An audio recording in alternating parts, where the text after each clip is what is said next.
The story begins with the protagonist Liu Ye, a player who never took games seriously. Because of this, he could only watch helplessly as his sister was murdered by an unknown person wielding a sword. The weight of guilt fell upon Liu Ye. As the older brother, he failed to protect her. Lost in thoughts, trying to understand where he went wrong and what led to this tragic outcome, he didn't notice the silhouette of a man with a sword approaching from behind. In an instant, the blade pierced his body, causing him to bleed. While still conscious, a stranger picked him up and without hesitation, threw him next to his sister's lifeless body. Stunned, Liu Yi refused to accept reality.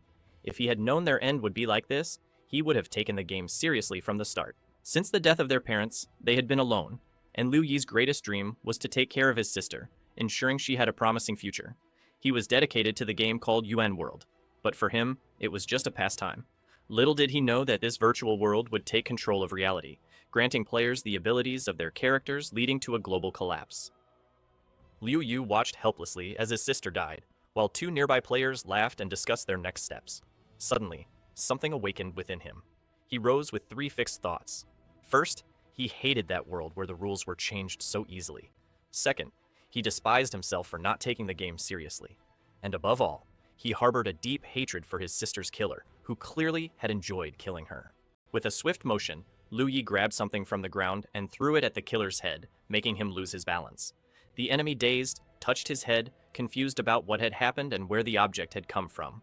Liu Yi, lying on the ground, watched everything with a satisfied smile, happy that he had at least resisted a little. However, his fate was already sealed.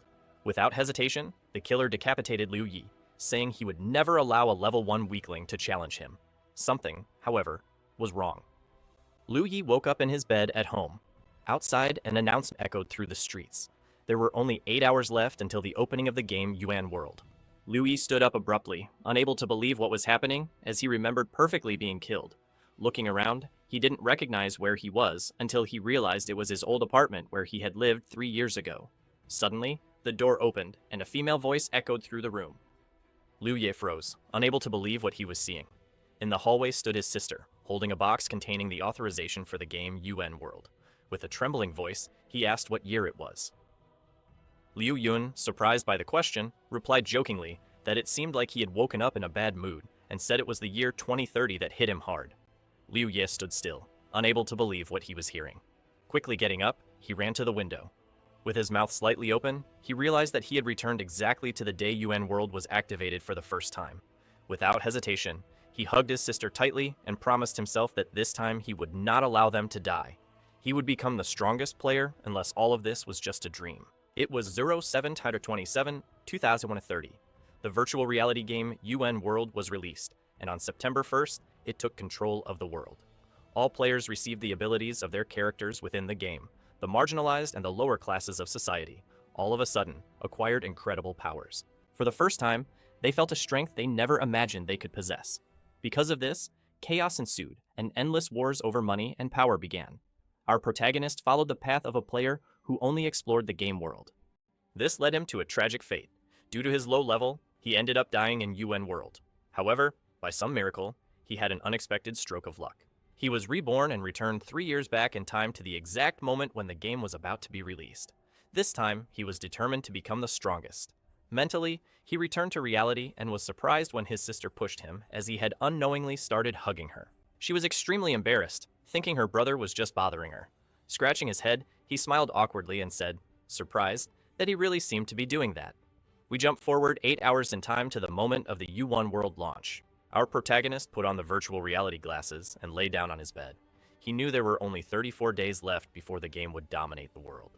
If he could become the strongest player during this period, he and his sister wouldn't die. Upon entering the game, he appeared in the initial plaza where many players had already gathered.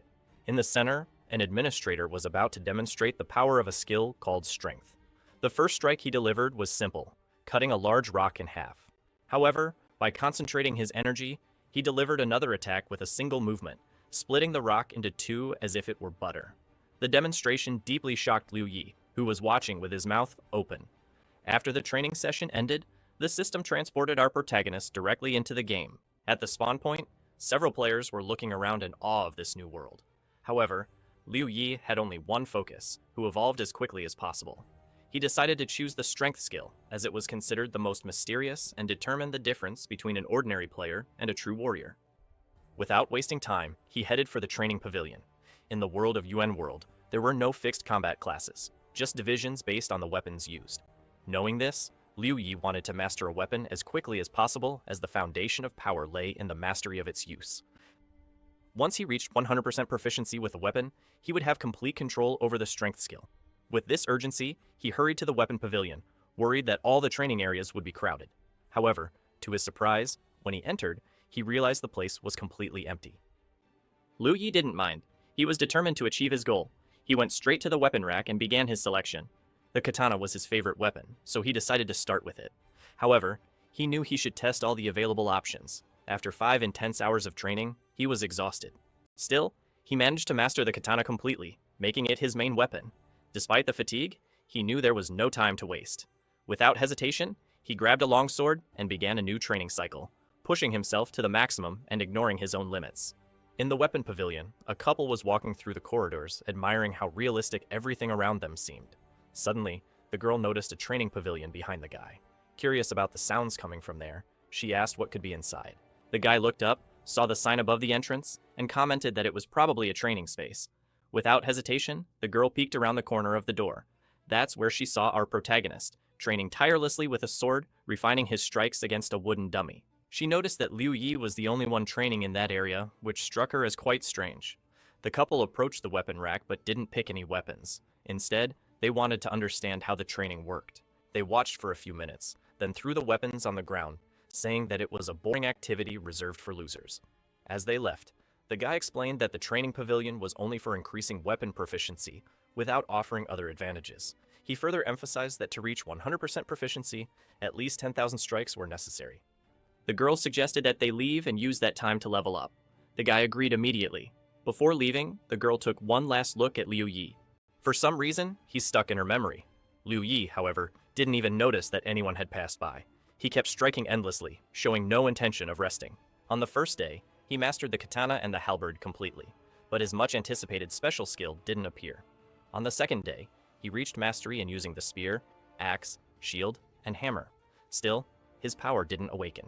On the third day, while other players had already reached levels 10 to 20, Liu Yi was still at level 1, and his strength remained hidden. For a moment, he considered leveling up before continuing his training, but he quickly dismissed the thought. If he wanted to become the strongest player, he needed to obtain his skill at all costs. Nothing would stop him. Once again, the scene shifts to the street near the training pavilion. The same couple was walking by, discussing the fact that a player had died. The punishment in UN World was harsh. Upon dying, the player lost all experience levels. In the middle of their conversation, the girl once again saw Liu Yi and was incredibly surprised. He was still training. The guy beside her was also shocked. He said there were far more exciting ways to play, much better than spending days training non-stop. The girl, intrigued, couldn't understand why Liu Yi kept at it.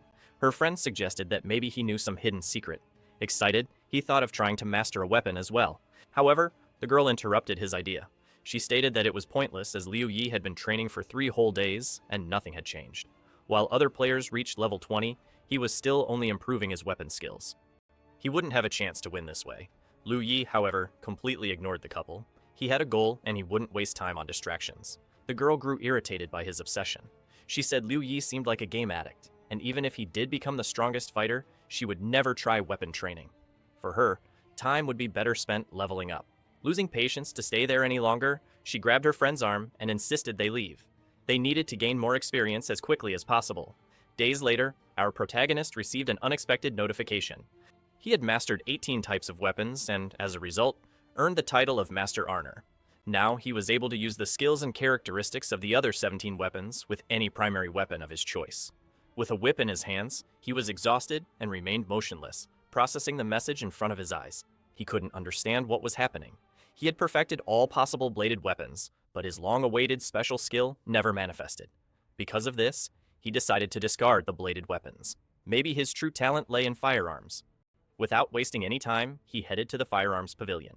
As he walked, he reflected on something curious. In his previous life, he had never encountered a player who used power with firearms. Upon entering the pavilion, a magnificent hall was revealed before him. There was an immense variety of weapons displayed on metal racks. Without hesitation, Liu Yi chose a pistol. The days are passing quickly. More than 5 days had passed, and he was sure that the other players had already reached level 30. Meanwhile, he was still at level 1. Looking at the vast selection of weapons, Liu Yi felt a tightness in his chest. There were so many options, and because of this, Yuan World could take over the world before he mastered them all. For a moment, he wondered if it was worth continuing. But then, the memory of his sister's death came flooding back. That level 20 player who killed her. Blood boiled in his veins. He had no choice. He couldn't turn back. Without power, he would never become the strongest player. Taking a deep breath, he raised the pistol and began his training. Even if his fate was to die again, he would never give up. Meanwhile, in the training pavilion, the girl who had once mocked Liu Yi's dedication decided to return to check on his progress. However, when she looked inside, she found no one. Surprised, she thought he had given up and left, never to return. Suddenly, a loud bang echoed through the area. The deepening sound froze her in place. What was that? Instinctively, she followed the noise and climbed the stairs toward the firearms pavilion. Peering around the corner of the door, she was stunned. Liu Ye had stopped shooting. The reason: he had completely destroyed the training target. Around him, a strange greenish aura flickered as if his very existence was shifting. The girl covered her mouth with her hands, stifling a scream. Her eyes reflected pure horror. What the hell was happening to him? Liu Ye, for his part, remained frozen. He wasn't looking at anything as if lost in the void, but in truth, he was reading the notification he had waited for so long. The message said, "Congratulations. You have reached 100% mastery with a pistol. As a reward, you have acquired a new skill." A shiver ran down Liu Yu's body. He had finally received his power. Now, for the first time, he felt prepared for the impending disaster. A subtle laugh escaped his lips. The next step was clear: level up and catch up with the other players. His statistics were basic as all 5.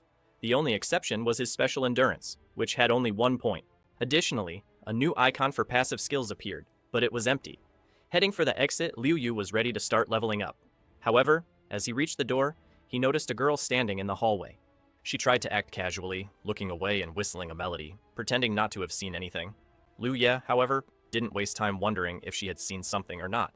He simply walked past her as if she wasn't there. The girl in turn felt strangely embarrassed. A feeling of irritation took over her, not understanding why she felt so uncomfortable. She wanted to ask what had happened inside the pavilion, wanted to understand what that strange aura around Liu Yi was, but she hesitated. In the end, she remained along the way. Liu Yi overheard rumors about Yuan World. The most relevant information was that the game had reached 10,000 online players. This only confirmed his concern. Time is passing far too quickly. Arriving at the store, Liu Yi chose his equipment. He purchased a low-level pistol called the White Dragon, costing 500 coins. He also bought a box with 300 regular bullets for 300 coins and a low-level dagger that cost him 200 coins. In total, he spent 1,000 coins on his new acquisitions. Upon leaving the store, he felt a slight sense of discouragement. The prices were way too high, and the fact that the in-game currency had the same value as real money made everything even more expensive. To him, the company behind Yuan World had overdone it with the item prices. Still, he was satisfied with his new weapons. As he examined the dagger, an idea struck him. Without hesitation, he activated his special skill, Master Armor. This skill allowed him to surpass the limitations of weapons and apply the powers of one weapon to another. The first real test of his new power was about to begin. Determined to test his abilities, Liu Yi headed to the Mirror Kingdom Game Company. This place allowed players to create a mirrored copy of themselves to fight against it. The rules were simple. If a player managed to defeat their copy, they would receive extra money and experience. However, there were 2 conditions to participate. The player needed to be at least 5 levels below their copy, and also paid 10% of their gold to enter the fight. For Liu Yi, these conditions were not a problem. In fact, it was the perfect scenario for him. He was still at level 1, but now he had real power. While walking through the Mirror Kingdom Hall, a shout of frustration echoed throughout the area. 2 players had just respawned, complaining about the extreme difficulty of the mirrored copies. It seemed they had lost everything they had worked for. Nearby, 2 other players were watching the scene with irony. They mocked the defeated players, and when they noticed Liu Ye, they turned their attention to him. One of them, noticing the pistol hanging from the boy's waist, laughed in disdain. To him, it was the worst possible weapon choice in the game. The other player also showed contempt, convinced that Liu was nothing more than an inexperienced rookie, deluded into thinking he could win with such inferior equipment. Liu Yi remained silent, simply observing the players. They had no idea what he was capable of now. After confirming his decision, Liu Yi mentally prepared himself for his first battle in the Mirror Kingdom. He knew that, due to his lack of experience, the odds were against him. However, he also understood that he had no choice but to fight. He accessed the system menu to familiarize himself with the interface. After navigating for a moment, another notification appeared, asking for confirmation to face a mirror player. Despite his fear, Liu Yi confirmed his participation, fully aware of the consequences. The system then displayed a notification requesting confirmation of the participation fee, which amounted to 100 coins. After accepting, a second notification appeared, reminding him that once inside the Mirror Kingdom, players could not leave until the battle was completed. A few moments later, Liu found himself transported to the arena. His opponent was a player ready for combat. The countdown began, and the battle was about to start in 10 seconds. When the countdown reached 5 seconds, Liu Yi's nerves took over. He had never fought anyone voluntarily, and the fear of confrontation was overwhelming. His leg began to shake involuntarily, distracting him even more. Trying to calm himself, he patted his leg. However, this distraction caused him to miss the start of the battle. His opponent, wielding a red sword, immediately launched an attack. Liu Yi thought everything was lost before it even began, but to his surprise, he managed to dodge the first strike and attempted to shoot at the enemy. Unfortunately, all of his shots missed, and as he lost his balance, he nearly fell. The enemy kept advancing and taking advantage of Liu Yi's instability, easily disarmed him. Now, without weapons, Liu Yi had to face the red sword using only his physical strength. The opponent seemed certain of his victory. Still, in that moment of doubt, Liu Yi realized that he couldn't give up. This was his second chance at life, and he wasn't going to waste it. He activated his Master Archer skill, which allowed him to modify the properties of the blade. With the increased strength of the blade, Liu Yi was able to stop the opponent's sword strike with ease. The enhanced power of the blade allowed him to counter-attack with a force he didn't know he had. With skill and precision, he cut the enemy's sword, disabling it, and then defeated him swiftly. Despite the victory, Liu Yi was still trembling with nerves. His hands were shaking and his breathing was heavy, a reaction he couldn't control. He felt a wave of frustration for not being able to calm down after the victory. Meanwhile, a few minutes earlier, 2 other players were walking through the arena, discussing their plans to gather members for their teams. They talk about how difficult it had become to win battles in the Mirror Kingdom, especially with the large clans competing against smaller teams. As Liu Yi celebrated his victory, the 2 players observing him were shocked by the result. They couldn't believe that a level 1 player with minimal equipment had managed to defeat an opponent 5 levels higher. In reality, the 2 players weren't looking for allies, but rather betting money on other players hoping to profit. One of them quickly checked the odds of the bets on a site called Backstage Garden, eager to see how much they would earn from their wagers. The other, on the other hand, was carefully analyzing Liu Yi's movements, intrigued by how a player of such a low level could defeat their opponent. Liu Yi watched his opponent's strikes closely as the countdown to the start of the battle continued. The guy with green hair observed every move Liu Yi made, saying that the answer had arrived, while the second player commented that it was an excellent choice, never taking his eyes off Liu Yi. Both were eager to see which mirror copy Liu Yi would choose, hoping to place their bets. Liu Yi checked his own stats. He had reached level 5, and his attributes had doubled, but he still felt weak. He realized he needed to become stronger, that he had to overcome his fear of battle, because if he didn't, he would die soon. With determination, he immediately chose his next opponent, a mirror copy ranked 55th, known as Strikes. The system teleported him to the arena almost instantly. The 2 guys who had been watching Liu Yi were waiting to place their bets on his fight, but were confused when they saw who his opponent would be. They were shocked when they realized that Liu Yi had chosen a level 10 mirror copy, nicknamed Strikes. The guy with green hair snapped back to reality, realizing that Liu Yi had chosen the strongest opponent possible from the hundreds of level 10 players. He wondered what would happen to their bet, hoping it hadn't been placed yet. But the guy with white hair revealed that the bet had already been made and there was nothing they could do about it. He hoped that in case of defeat, the green-haired friend wouldn't tell anyone about the bet, as he didn't want to be embarrassed. The betting organizer then announced the odds for the match, showing the bets placed on Liu Yi and Strikes. Seeing the odds, the 2 guys felt discouraged. The total amount bet on Strikes' victory exceeded 200,000, and they had already lost all hope. At that moment, Strikes appeared before Liu Yi. Strikes with a katana in hand was equipped with the Persistent Fighter set, while Liu Yi, a level 5 player, only had a pistol, a dagger, and basic gear. The countdowns at the start of the battle began, and as soon as Liu Yi saw his opponent, his legs began to shake again. This angered him. To stop the shaking, he drove the dagger into one of his legs. With only 2 seconds left before the battle began, he took a combat stance, determined not to repeat the mistakes of his first fight. When the battle started, Liu Yi wasted no time and immediately advanced towards Strikes, skillfully dodging his attacks. Although Liu Yi's pistol was powerful, his accuracy wasn't the best, and Strikes managed to dodge or block most of the shots.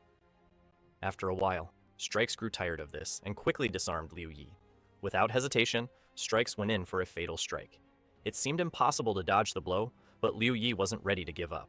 He activated his special ability and his eyes glowed blue. Liu Yi made an incredible leap forward, narrowly dodging Strike's deadly strike. After sliding back a bit, he realized that Strikes wasn't pursuing him. With a moment to recover, Liu Yi analyzed the situation. His health was at 20 out of 100, and his cognitive power was at 28 out of 30. The battle had just begun, but Liu Yi was focused on his survival. Liu Yi was one step away from defeat. His regular attacks couldn't even scratch his opponent, and he realized he had chosen an adversary he couldn't defeat. He should have opted for a weaker fighter and used that time to level up, rather than rushing so quickly.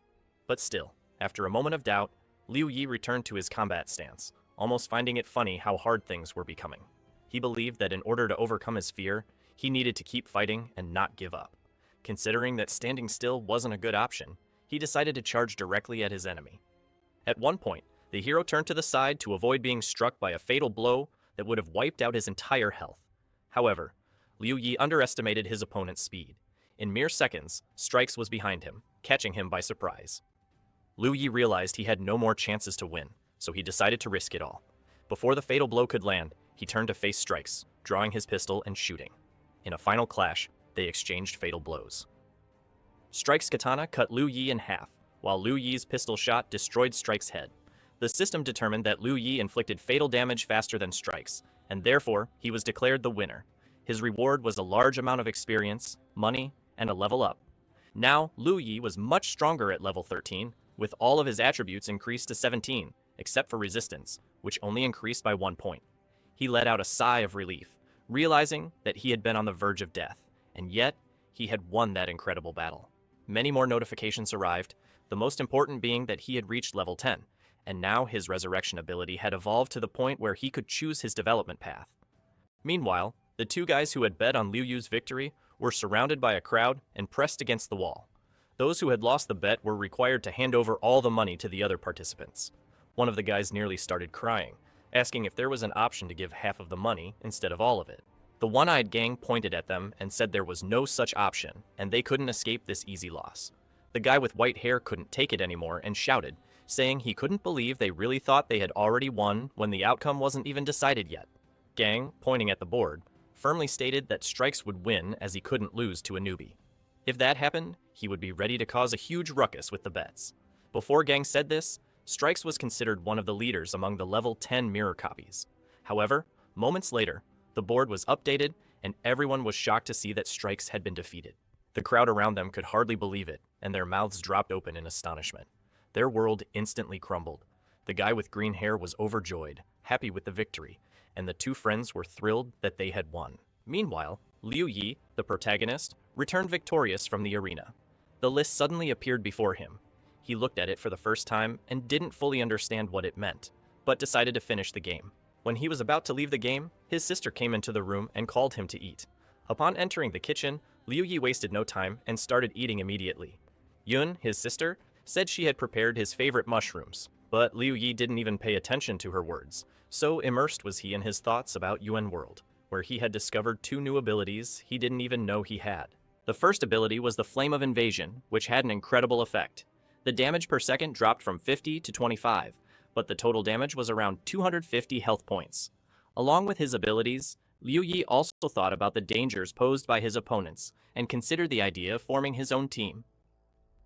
After eating quickly, he thanked his sister and headed back to his room, which surprised her as he had barely eaten a plate of food. This even hurt her a bit, and she thought that he would need to find someone to cook for him.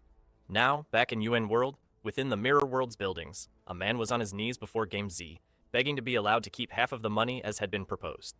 However, the man wasn't so simple and continued to beg, saying that all the money he had bet on Strike's victory wasn't his, but his family's. If he lost it all, he would likely face severe punishment. Gang Z, still mocking him, said that just a minute ago he had rejected such an offer, and now the man was offering the same thing.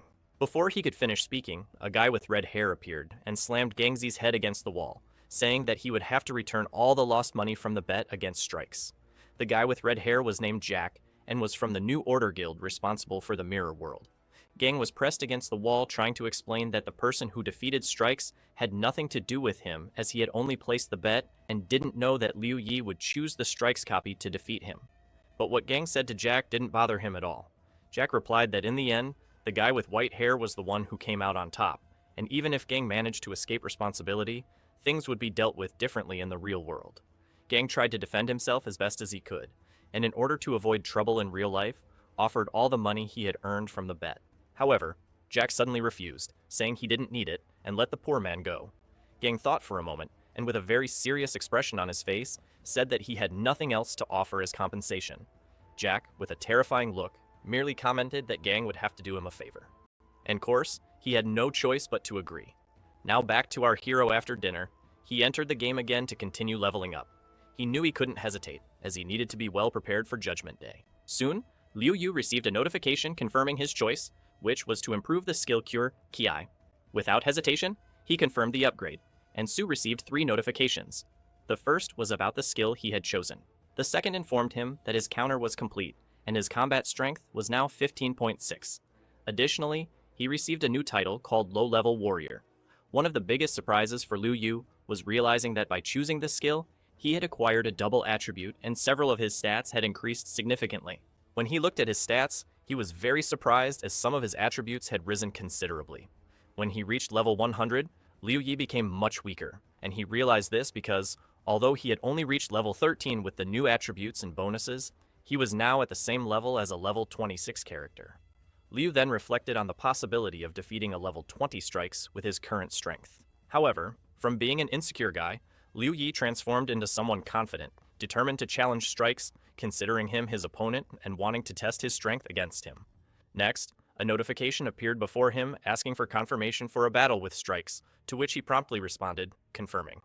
A few seconds after choosing his opponent, the bets for the fight started appearing at the neighborhood betting houses and in the player chat. Someone placed a bet, and 2 guys whom Jack had asked to spread the information began to promote it. One of them bet all his money on the protagonist's victory, which outraged the man with golden hair. They didn't need to place bets, but the guy with white hair was convinced that now Jack couldn't do anything because even if he tried, he wouldn't get support from his group called the New Order. The blonde guy noticed the disdainful smile from his friend and deduced that Jack had forced him to promote the odds in favor of the protagonist. However, he didn't understand the significance of the situation, as it was obvious that no one would bet on Liu Yi, and the odds would be very low. But the guy didn't respond because his task was only to cause confusion. The scene shifted to the battle arena within the Mirror Kingdom, where the fight was about to begin in 10 seconds. On one side, Strikes, level 20, armed with 2 katanas and advanced armor. On the other, Liu Yi, level 13, with only a pistol, a dagger, and beginner gear. Liu Yi began to reflect, thinking that with enough cognitive power reserve, he would be able to predict the right moment to easily destroy Strikes. The system announced the start of the battle. The protagonist didn't hesitate and attacked immediately. Strikes managed to defend with his katanas, deflecting all the bullets. While attacking, Liu Yi tried to get closer, reflecting the blows. He noticed that the dual attributes have practically eliminated strength gap between them, which boosted his confidence. Now battles with high-level opponents wouldn't be as intense as before. Dodging from side to side, Liu Yi only used his pistol and reflected on how much stronger he had become. He allowed the enemy to get close enough so he could attack with his daggers and aim for Strike's head, planning to end the fight in the final seconds. With a smile on his face, he was about to kill the opponent and finish the battle. Strikes, on the other hand, couldn't believe that a weak, low-level player was able to attack him and stood frozen with no reaction. At the moment Liu Yi saw his opponent's face, he became confused and didn't know what to do, canceling the pistol shot. As the hero had slowed Strikes down, there was enough time for a counterattack. However, after dodging, Liu Yi jumped backward, avoiding any damage. Suddenly, he was overwhelmed with a wave of anger as he remembered his opponent, stopping his action and holding his head, unsure of how to proceed. He didn't understand why he hadn't shot and thought about the fact that he was afraid, and also that he simply feared death. Looking at his opponent and the weapon, the young man thought you would never be able to take his fate into his own hands, and most importantly, that he would never grow and would continue to fear everyone in his way. Tightening the weapon harder, he understood that his future was being decided right there. Despite his opponent, the girl also understood that only one winner would leave this battle, and the protagonist's fate was at stake. With an impressive leap towards Strikes, both decided to collide head-on. Strikes delivered the first blow, which should have decapitated our hero, but Liu Ye, in turn, managed to dodge quickly, moving behind him. Then he grabbed him by the head, pointed the gun, and in that moment, his thoughts were clear. He had already grown to become a completely different person.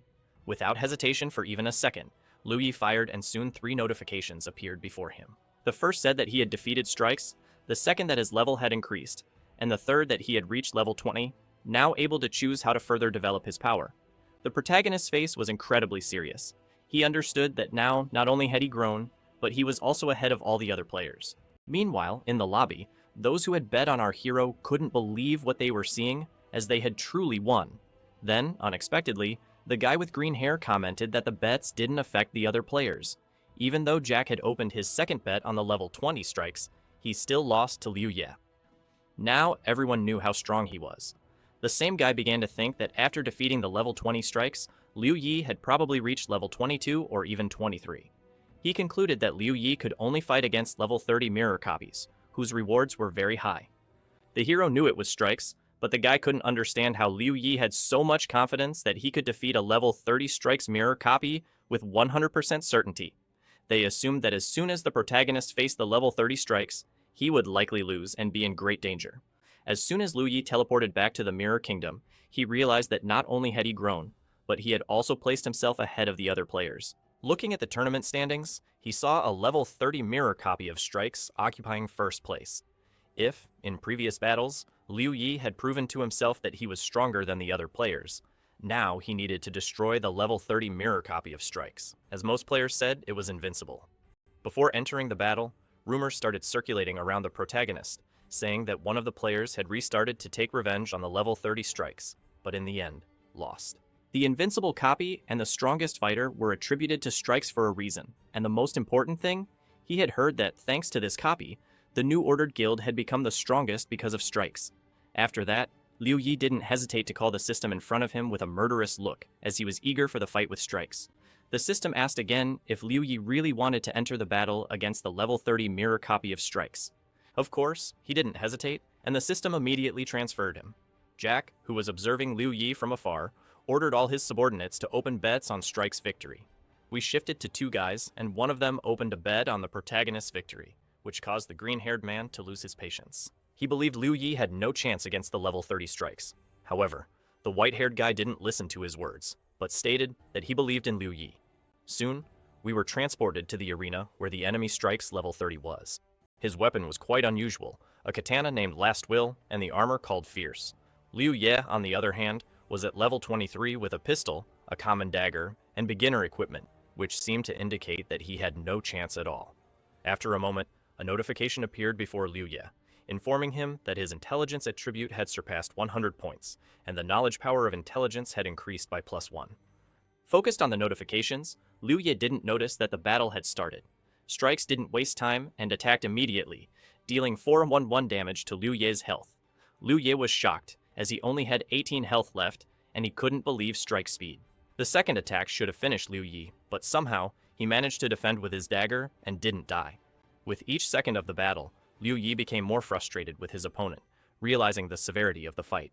If he had defended just 1 second later, he would have died and wouldn't have had time to apply healing. With great difficulty, he managed to repel the attack and dodge backward while dealing damage to Strikes with his pistol. Each bullet flew with impressive precision. Liu Ye didn't want to prolong the fight and tried to finish the battle as quickly as possible. However, all of his attempts to hurt the opponent were in vain, as Strikes easily dodged them, giving the impression that everything was happening in slow motion for him. With a single movement, Strikes was within Liu Ye's reach, about to end the fight with a blow. Liu Ye hadn't expected such a twist, and to his surprise, Strikes, who barely accepted the dagger attack, still managed to deal damage to the protagonist, forcing him to heal constantly. Liu Ye couldn't withstand the attack, and for a moment, if he hadn't reacted, he would have moved on to the next world in the game. However, he recovered in time, dodging Strike's attack by crouching and moving to the side.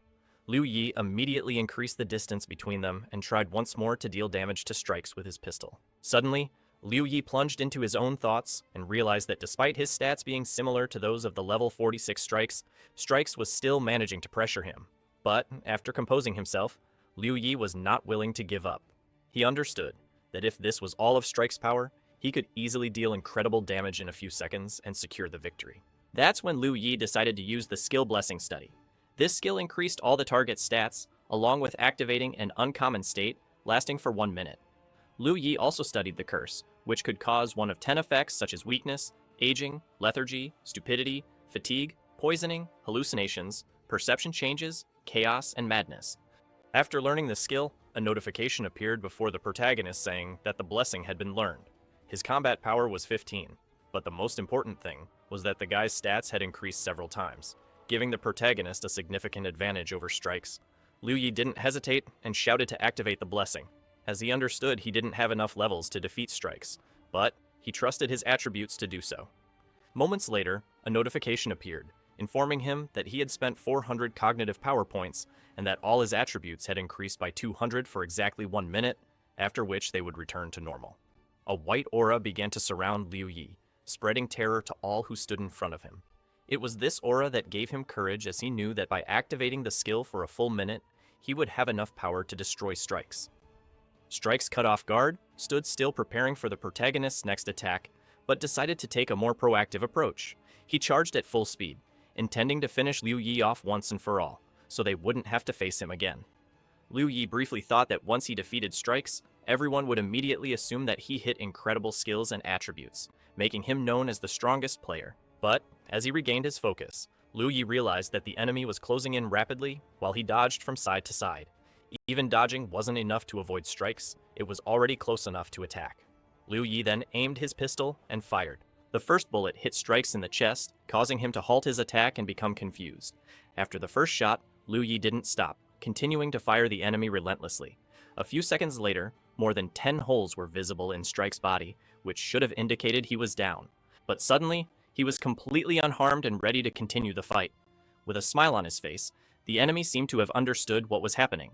While reloading his magazine, Strikes realized that firstly, the protagonist's stats were much higher than those of players of the same level, and additionally, he possessed passive abilities that activated during critical moments. This was Strike's true strength. Moreover, the system of the Mirror Kingdom worked against NEP players, which made victories even harder to achieve. Liu Ye understood that he was an exception, and so he took a combat stance. With the duration of the blessing nearing its end, he knew he needed to finish off Strikes before then. Determined to prevent the enemy from dying prematurely, Liu Yi began attacking Strikes. There were only 25 seconds left of his active ability. As he attacked, he knew he couldn't afford to lose, as the current goal was to surpass his past and take control of his destiny, something he had failed to do before. With issue to attack, Strikes got closer to the protagonist. With 15 seconds remaining, Liu Yi jumped backward and launched a counterattack. As time ticked away, Liu Yi continued to attack and repel Strike's strikes, not giving the enemy a moment's rest. Just a few seconds before the skill ended, a bullet shot straight into Strike's forehead, destroying his armor. Strikes began to shake violently, and his weapon fell from his hands. He stopped attacking a moment later, completely exhausted. He collapsed, showing clear signs that he no longer had any life left. The system notification began to dissolve. The enemy's body lay on the ground, and Liu Yi stared at it, unable to believe that he had defeated the most powerful opponent in the Mirror Kingdom's copy world. He already imagined the comments that would follow his victory, as now he would be called the strongest player, the one who managed to defeat a level 30 enemy, the mighty Strikes. Moreover, his hidden abilities were incredible, granting him the properties of an invincible warrior. Someone commented that these titles meant nothing to level 30 players, as they belonged to completely different worlds in terms of strength. To illustrate, one of the spectators explained that, at most, a level 30 player was like the ground beneath the protagonist's feet, meaning they would never reach his level. The protagonist's imagination made his self-esteem soar, further boosting his morale after his victory over Strikes. Then several notifications appeared on his interface. The first congratulated him for his victory over Strikes, while the second informed him of his massive rewards, both in money and experience. He could barely contain his happiness, as he not only gained money and experience, but also overcame a huge fear. At that moment, the system teleported him back to the Mirror Kingdom. In the waiting room, Jack watched the battle, unable to believe that Liu Yi had defeated the strongest copy in the Mirror Kingdom. What angered him even more, however, was the money he had lost by betting on Strike's victory. Meanwhile, two players who had bet on the protagonist were euphoric. They jumped for joy.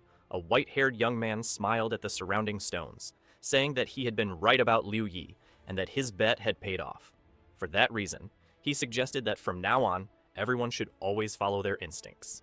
However, his friend grabbed his arm and warned that it was too early to celebrate as many things could still happen. He then advised that they both disconnect from the game and in real life, move to another apartment to avoid being found by Jack. The scene shifted to the real world at Protagonist's house, where he was sitting on his bed, silently reflecting on his victory over Strikes, the strongest copy in the game. Suddenly, the door opened and a girl appeared from another room, commenting that he was probably hungry and inviting him to eat something. However, he had other plans. With a smile on his face, he said they would go out for a walk, and he would take her for a barbecue. As they went down the stairs, the girl asked her brother where he had gotten the money from since restaurants were expensive for them. Laughing, he replied that she wouldn't believe it as he had won a large sum in the game, and that's why they needed to toast their luck. His sister accepted without questioning and didn't ask for further details. The next day, still at the protagonist's house, he made an online purchase. After completing the transaction, he received confirmation that the order would arrive in 2 months. Sitting at the table, he couldn't believe it, as in just 24 days, UN World was supposed to take control of the real world, making those 2 months feel like an agonizing wait. Still, he had no choice as the nearest store he checked was out of stock. Instead of letting it get him down, he gathered all his determination and decided that he needed to push himself even harder while waiting for the delivery. The scene then shifts, and we see 2 girls walking along the shoreline. They were extremely embarrassed, as all the passersby were staring at them. Suddenly, the best friend decided to ask Yan why Liu Yi had invited the girl on a date. Thoughts began to flood her mind, and she feared that something terrible had happened. However, Yan kept a radiant smile from ear to ear and remained silent for a moment, immersed in her thoughts. She was wondering how she would introduce her brother to her friend, as that was her true goal. After all, the girl was incredibly attractive, came from a good family, and most importantly, had a wonderful character. If she became her brother's fiancé, Young wouldn't have to worry about anything anymore. A moment later, returning to reality, Young smiled and replied that her brother had missed her a lot, which was why he wanted to see her. Without much expression, the friend asked where she had been lately since she hadn't even responded in their work group. Young began to suspect that her friend might have a boyfriend, but even if that were true, she wouldn't give up on her plans as she had already firmly decided that she would go out with Liu Yi. Nian, sighing, adjusted her cap and said she didn't even know how to explain it. Suddenly, the girl shouted loudly, revealing that her parents were forcing her to play an incredible online game. Young was confused by that unexpected response and didn't know what to say. Meanwhile, we are transported to a local bar. Jack, filled with rage, struck a red-haired girl whom he had called over in an attempt to calm him down. The blow was brutal, and the girl fell to the ground, hitting it violently. Even while injured and struggling to stay conscious, Jack continued to attack her. He hit it the way she tried to calm him as he felt that she pitied him, and that was something he despised. A crowd began to gather around, outraged by what they were witnessing, but no one had the courage to intervene. After all, this wasn't the first time Jack had acted this way. When he noticed the stares of the people around him, he became even angrier and asked what they were whispering about him. However, no one responded. On the contrary, one by one, they began to disperse, running in different directions to avoid meeting the same fate as the girl lying on the ground. Still dissatisfied, Jack spat on the girl before picking up his phone upon hearing someone call him a friend. He answered the call immediately and asked if the person on the other end had found the protagonist's address. The answer was negative, but the person assured him they had a plan. Jack listened carefully and without hesitation asked if the plan was truly foolproof. When he heard that success was guaranteed 100%, his expression changed. His furious eyes made it clear that he longed for revenge against Liu Yi and wouldn't stop until he got it. With a voice filled with malice, Jack said that as soon as they found the guy, he would send the rest of the money immediately. The conversation ended, and the scene shifts to Liu Yi, who, at that moment, had just entered the game. He stood in front of the Mirror Kingdom building, reflecting on the maximum level of the mirror copies, which was level 30. He understood that at his current level, he could no longer evolve there, as the enemies were far too weak for him. With that in mind, he decided it was time to leave. Turning around, he started walking toward the destroyed kingdom, a place where he could become even stronger. However, as he stopped and looked at his own appearance, he realized he couldn't continue wearing his starting armor. It was time to think about buying a new one. Liu Yi walked to a weapons store. As he approached the storefront, a system window popped up in front of him, displaying the available items for purchase. However, upon seeing the prices, he froze for a few seconds. His expression made it clear that he simply couldn't spend so much on armor. Disappointed, he left the store and continued walking through the Mirror Kingdom. Soon, he realized there was no reason to stay there anymore, as it was impossible to find the necessary resources to craft equipment. Therefore, he decided to go to the Destroyed Kingdom where he could easily obtain the materials and craft level 20 equipment. Although he had enough money to directly buy level 20 equipment, he preferred not to rush. After all, he would soon reach level 30, and moreover, he needed to manage his money in the real world as well. Without wasting any time, he set off for the Destroyed Kingdom. There, he intended to join a team as he knew that would accelerate his evolution and help him obtain equipment more quickly. Upon arrival, he saw that many teams were recruiting players to explore dungeons of different levels. Some accepted level 20 players, while others were looking for level 30 players for harder raids. He stood aside for a moment and overheard a conversation between two players talking about a new guild order. They mentioned a recent attack on the level 40 Chaos Dungeon, in which 10 players participated, but all were defeated and had their stats reset. Liu Yi knew that there were only 4 requirements to complete a dungeon, regardless of the team size. In fact, the more people participated, the greater the reward at the end. However, there was a crucial detail. Once inside the dungeon, there was no exit until it was fully completed. Furthermore, in UN World, dying in the Destroyed Kingdom meant a complete reset and the loss of all equipment. For this reason, teams were extremely selective when recruiting new members. With the skills he had, Liu Yi believed he would be accepted without any problem. Convinced of this, he approached the first recruiter, but was immediately rejected as the team only accepted level 30 players. He tried again in another group but was turned away due to his low-quality equipment. On the third attempt, he didn't even get a chance to speak, as the team was already full and didn't need any new players. Frustrated and completely disappointed, he dropped to his knees. He couldn't believe that no one wanted to accept him, even after he had defeated Strikes, a level 30 enemy.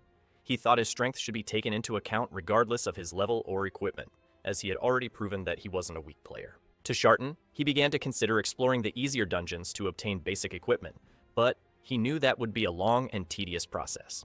Even so, he gathered the strength to stand up and was preparing to take this only option when suddenly, he heard footsteps behind him. Soon after, a voice announced that a team was looking for one more member. Curious, Liu Yi turned around to see what it was about, not understanding exactly who the offer was directed to. In front of him was Jack, smiling. With a calculating look, Jack suggested that he join the expedition in a dangerous level 35 dungeon designed for 10-player teams. Exchanging glances with Jack, Liu Yi realized there was something strange about that proposal. Still, Jack kept talking, assuring him that the team was strong enough to handle the challenges alone.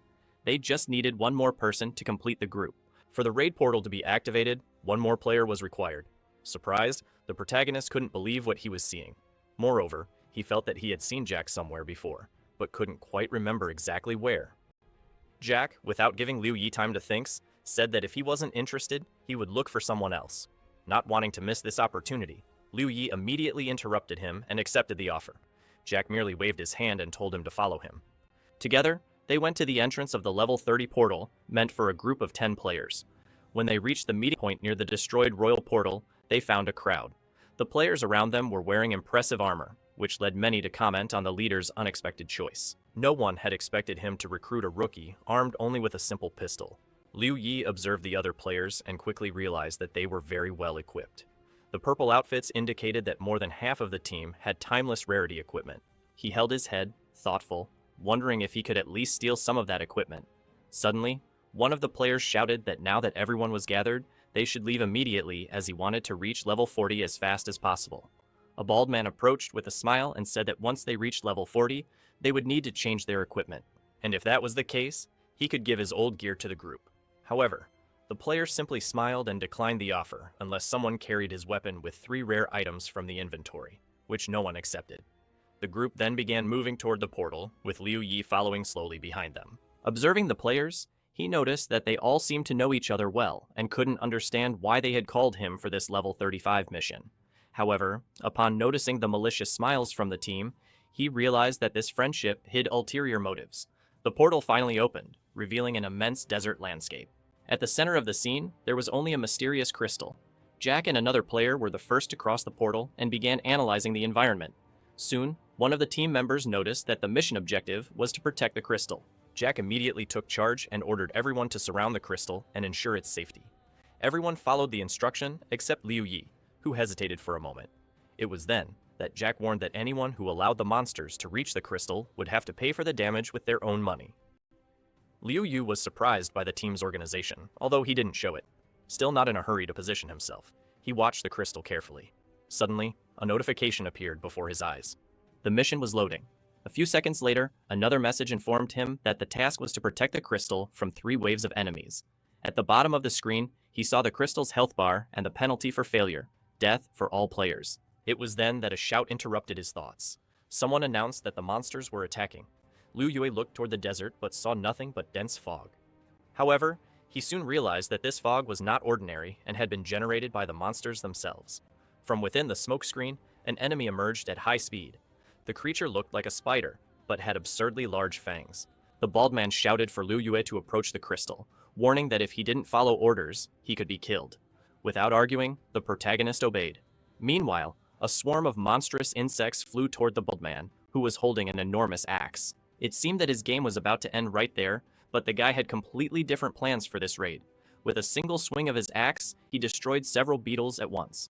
He watched as the others also eliminated large beetles as if they were ants, and realized that teamwork was at the highest level. The protagonist understood that this group knew exactly what they were doing. He felt redundant in that battle, and realized he didn't need to exert himself too much as he might end up being a hindrance. Jack was destroying monsters one by one until suddenly he stopped and looked seriously at his ally with the sword. With just one look from Jack, the ally understood that he needed to let one of the monsters pass to the protagonist. Without hesitation, he allowed the first enemy that attacked him to pass by, pretending that he didn't have time to kill it. The spider-like creature advanced toward the protagonist with the intent to destroy the crystal. However, the young man didn't hesitate. With a smile on his face, he heard the others asking him to protect the crystal as they had let a monster slip by. It took only a few seconds for him to defeat the enemy. At that moment, he thought that although they worked well together, his strength was equivalent to that of an average player, and that they were nowhere near the level of the Strikes copy he had defeated. Soon after, a notification appeared in front of him informing that they had protected the crystal from the first of 3 waves, and that the next wave would arrive in 10 minutes. After exterminating all the monsters, they sat down to rest. One of them commented that the protagonist was truly skilled, as at first glance, no one would say he was a master. With beginner gear, few would manage to defeat a monster 10 levels higher than them. The man with the sword, who had let the monster pass, blamed himself for his mistake. If a 10th member of the group hadn't suddenly disappeared, there would have been no flaws in the defense. The bald man reassured him, telling him not to worry as the problem had already been resolved. He then turned to the protagonist and warned him that in the next wave, he would have to fight alongside them in defense, ensuring no monster passed. The man sitting next to Liu Yi suggested that they could invite the protagonist to join their team so that he could be noticed. Then, he asked the protagonist what he thought about the idea of joining the group, as it would save him from having to look for people to form his own. Furthermore, by playing together, it could tackle high-level challenges. The protagonist really liked the proposal, and even considered accepting it immediately. Soon after his agreement, the man in black armor asked Jack what he thought about Liu Yi joining them. Jack smiled and replied that he didn't oppose his entry into the group, but there were a few conditions. New members needed to provide their phone number and real address, as it would protect them from situations like the one they had faced earlier. Hearing this, the protagonist was confused. He didn't respond, just kept listening. Jack began talking about how difficult it had been to acquire those equipments, and in the end, Sam had taken everything for himself. Because of this, they now had problems with monsters. If Liu Yi wanted to join them, he would have to accept these conditions. The protagonist thought about it and understood the situation perfectly, even though no one had explained it to him clearly. After these words, Jack and his allies displayed malicious smiles that were hard to ignore. This made Liu Yi even more suspicious. They said their goal was to invite him to the raid, and for a few seconds, everyone was paralyzed not knowing what to do. Quickly, Liu Yi stood up and observed the large number of mid-level players in the hall, realizing that this clearly wasn't a coincidence. They had intentionally chosen him, and as soon as they entered the raid, they showed friendliness toward him. Then, they deliberately let the monster pass to see what the protagonist's real power was. In the end, they invited him to join the team permanently. With a smile on his face, Liu Yi concluded that based on everything that had happened, they were trying to gather information about his real address. Looking at Jack, from whom intense anger radiated, the protagonist kept talking, suggesting that he was probably the one responsible for the mirror realm of the New Order Guild. Before joining them, he had overheard the conversation of the same 2 guys talking about the New Order Guild, which had the real address of a 20-year-old guy who could defeat Strikes. Since then, no one had seen that guy again. The young man, smiling, said that he was flattered that his efforts have been recognized, especially for defeating a level 3 Strikes. With that, The protagonist realized that Jack had gathered everyone there to find out his real address and then deal with him. Jack, trying to hide his true personality, claimed that the protagonist had probably mistaken him for someone else. With his weapon in hand, the protagonist stated that in reality, he didn't want to join their team. He was just thinking about making some money and gaining experience with such a strong team in a raid. However, seeing their intentions, he realized he shouldn't pretend anymore. After all, they were enemies, and enemies should be eliminated. Jack stood up, glaring at the protagonist with a terrifying look, while Jack's entire team surrounded him. Then he started talking, mocking the idea that Liu Yi thought he could defeat 9 players, all 10 levels above him. One of the group members attacked the protagonist from behind, shouting that he was a disgrace. At that moment, a notification appeared before Liu Ye, informing that he had spent 30 power points to increase his next attack by 1,500 damage, leaving him with 414 power points and 450 cognition remaining. The very next instant, the sword-wielding attacker fell dead, being thrown several meters away. Everyone was stunned by what they saw. With a single blow, he had killed an opponent 10 levels stronger than him. Those surrounding him were shocked, as no one expected a man to defeat in an instant someone so much stronger than him. Something began happening to the body of the dead character. It started glowing in an intense blue hue, as if it were absorbing something and transforming into another substance. After the transformation, an unknown orb appeared before the protagonist called the Blue Military Pearl. Note: military pearls drop when a player is defeated. There is a possibility of receiving a random item from the equipment or inventory of the defeated player. The protagonist picked up the orb and with a serious expression asked, "What's impossible about defeating 9 players?" Jack Furious was ready to tear him apart, believing that the young man was overly confident. Soon, Jack gave the order for everyone to attack the protagonist at once, and they all charged, trying to defeat him as quickly as possible. Unfortunately for them, the young man no longer knew mercy. A few seconds later, the first girl was F, just like the man with the hole in his head. The protagonist killed them one by one. He knew that by killing those enemies, he was taking away their chances of survival. But, unfortunately, he had no other choice. He couldn't die there. His sister wouldn't be able to obtain the identities of the players, so regardless of what anyone said, he needed to become stronger. With his current strength, he wouldn't be able to protect his sister when the UN world took over their world. The protagonist decided he needed to climb to the top, but first had to eliminate those who could stop him in the future. So to achieve his goal, Liu Yi decided to cross the mountain of corpses piling up around him. Jack and his entire squad stood paralyzed, wondering why they couldn't kill him even though their levels were much higher than the protagonist's, and their equipment was better. The young man was extremely irritated, although he had already assumed the protagonist was this strong because he had defeated a level 30 Strikes clone. All of Jack's allies tried to persuade the protagonist to stop believing that if he killed a few more of them, they wouldn't be able to clear the dungeons and would lose all their resources. The protagonist replied that it didn't matter to him since he could simply go to the secret mirror zone and do the same. What he lost, he could recover in a single day, but with them, it was different. Their equipment would be lost, and they wouldn't have the strength or skills to defeat the Mirror Realm characters. Jack became even more irritated and said he could gather people to prevent the protagonist from entering the secret mirror zone, but Liu Yi just laughed in response. Then he began killing Jack's allies, something Jack himself couldn't believe. Jack wanted to order them to prevent more deaths, but before he could speak, 2 players behind him were already dead. As his allies were being defeated, Jack remembered a moment when he had greeted an important person who told him they should remain the top players in UN World. If it could keep that position, it didn't matter what they did to achieve it, as he would support them. However, looking at them, he added that if they fail, he wouldn't just stop supporting them, but would also reveal all their crimes, ensuring they were punished immediately. When Jack snapped back to reality, he realized everyone around him was dead, leaving only himself. Liu Yi prepared to finish Jack off, but Jack mulled and began begging for mercy, pleading with the protagonist not to kill him. The young man didn't respond, only stared at him seriously, which only made Jack even angrier.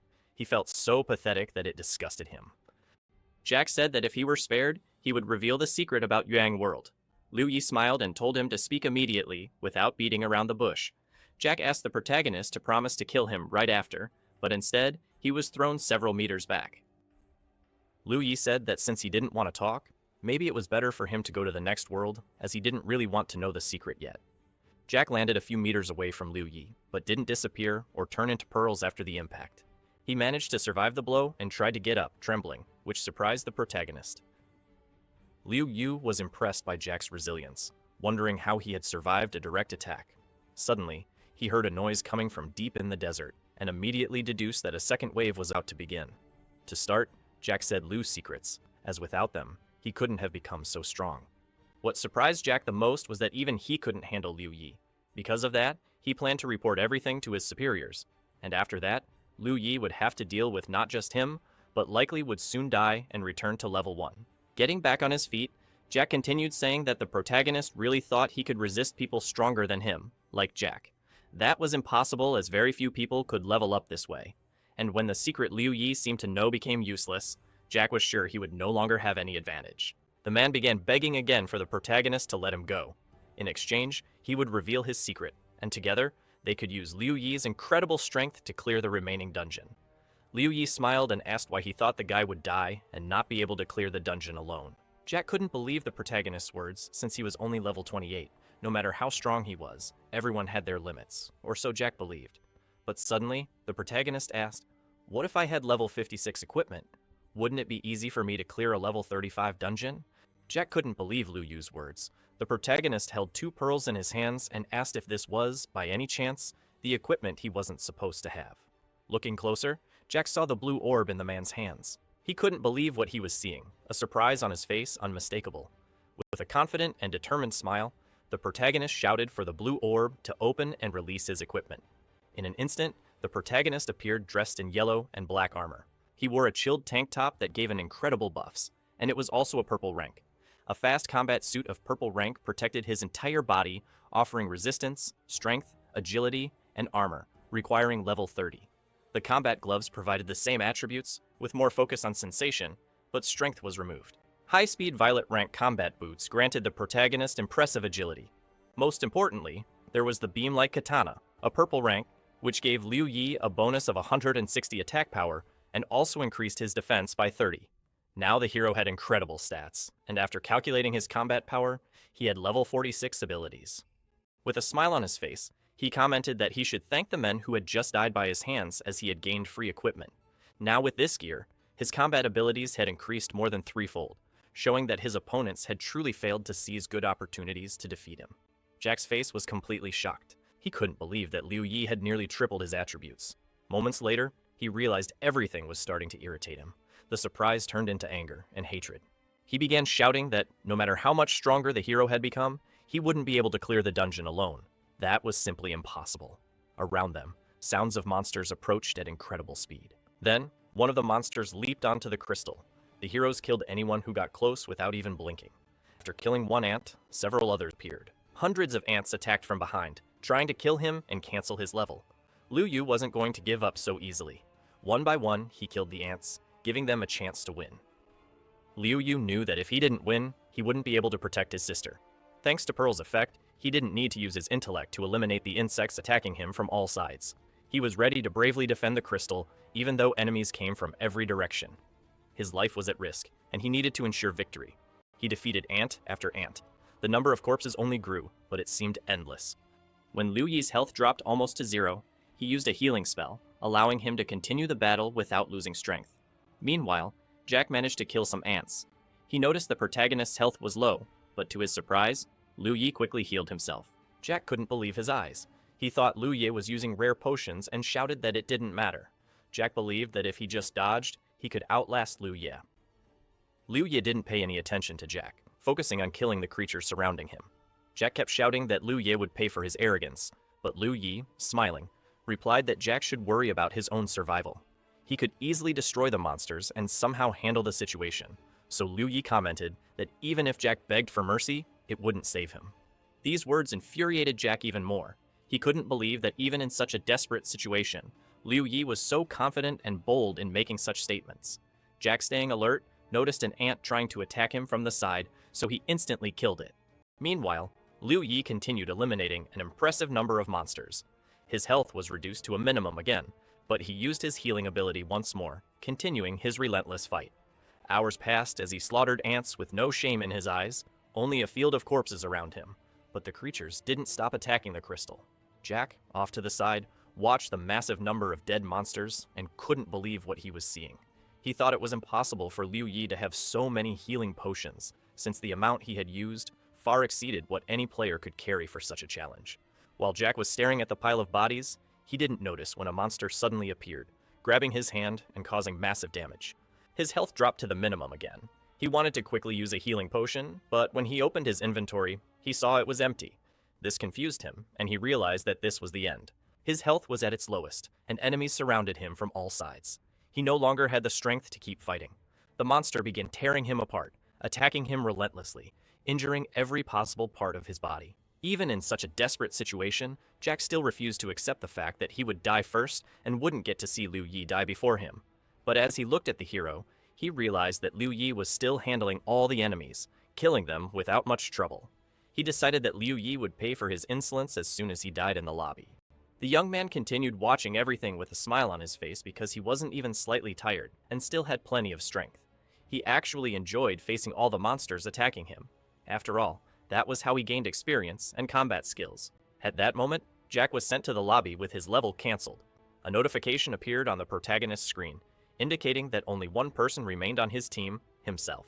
By fulfilling all the conditions, the dungeon completion reward would be increased tenfold. After several hours of fighting the insects, the hero crouched on the ground, exhausted, trying to catch his breath.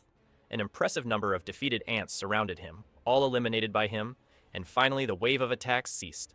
The insects stopped attacking him, and looking at the mountain of bodies, he felt relieved, knowing that before the second wave, the ants would disappear. If that didn't happen, he wouldn't know where the crystal was and wouldn't be able to protect it. Not far from him, he saw in the inscription, Golden Orb. The Golden Orb allowed the player to receive 3 random items from the inventory of a dead player. As soon as he saw the orb, Liu Yi quickly stood up with a smile on his face. He couldn't believe he had actually found the Golden Orb, just as he had hoped from the mirror copy manager. Finally, he had done something right.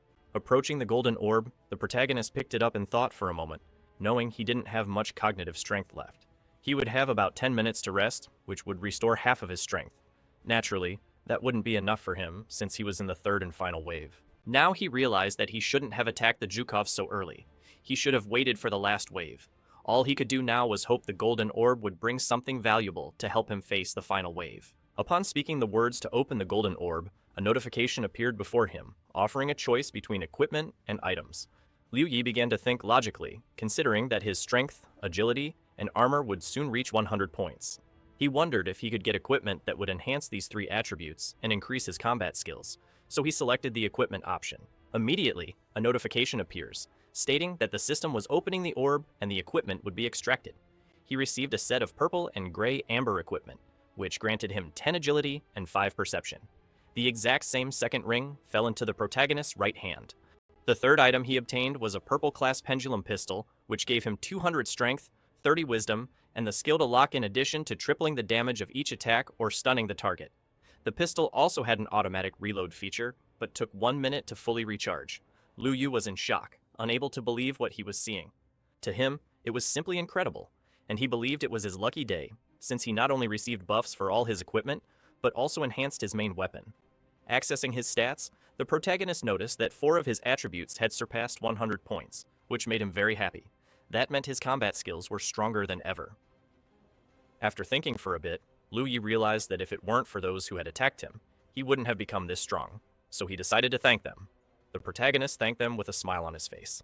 He was ready to enter battle, knowing he was only behind in terms of level. But as soon as he protected the crystal from that dungeon, he would reach the top players. Now, we are transported to the city at night, where we find ourselves in a room where players are revived after death. Jack stood in the middle of the room, talking to his boss, lowering his head and saying that allowed him to have attributes exceeding his level. After everything that had happened, Jack claimed that if this weren't true, he wouldn't have died at the protagonist's hands. He told his boss that even if he didn't believe him, he should understand the complexity of the Ruined Kingdom dungeon. A level 28 player clearing a level 35 dungeon alone was too much, and there was definitely something wrong. Otherwise, he wouldn't have been able to kill everyone. The boss, looking at Jack with disdain, said he was giving him one more chance.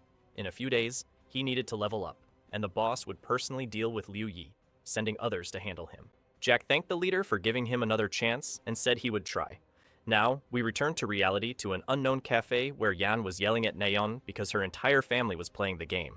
The girl said that not only were they playing, but they were also making a lot of money, which surprised Yan. Neon had trouble understanding why, but her parents forced her to level up with them every day. She was already tired and didn't want to do it anymore. Although her parents wanted Nayeon to keep playing, she wanted to do it her own way.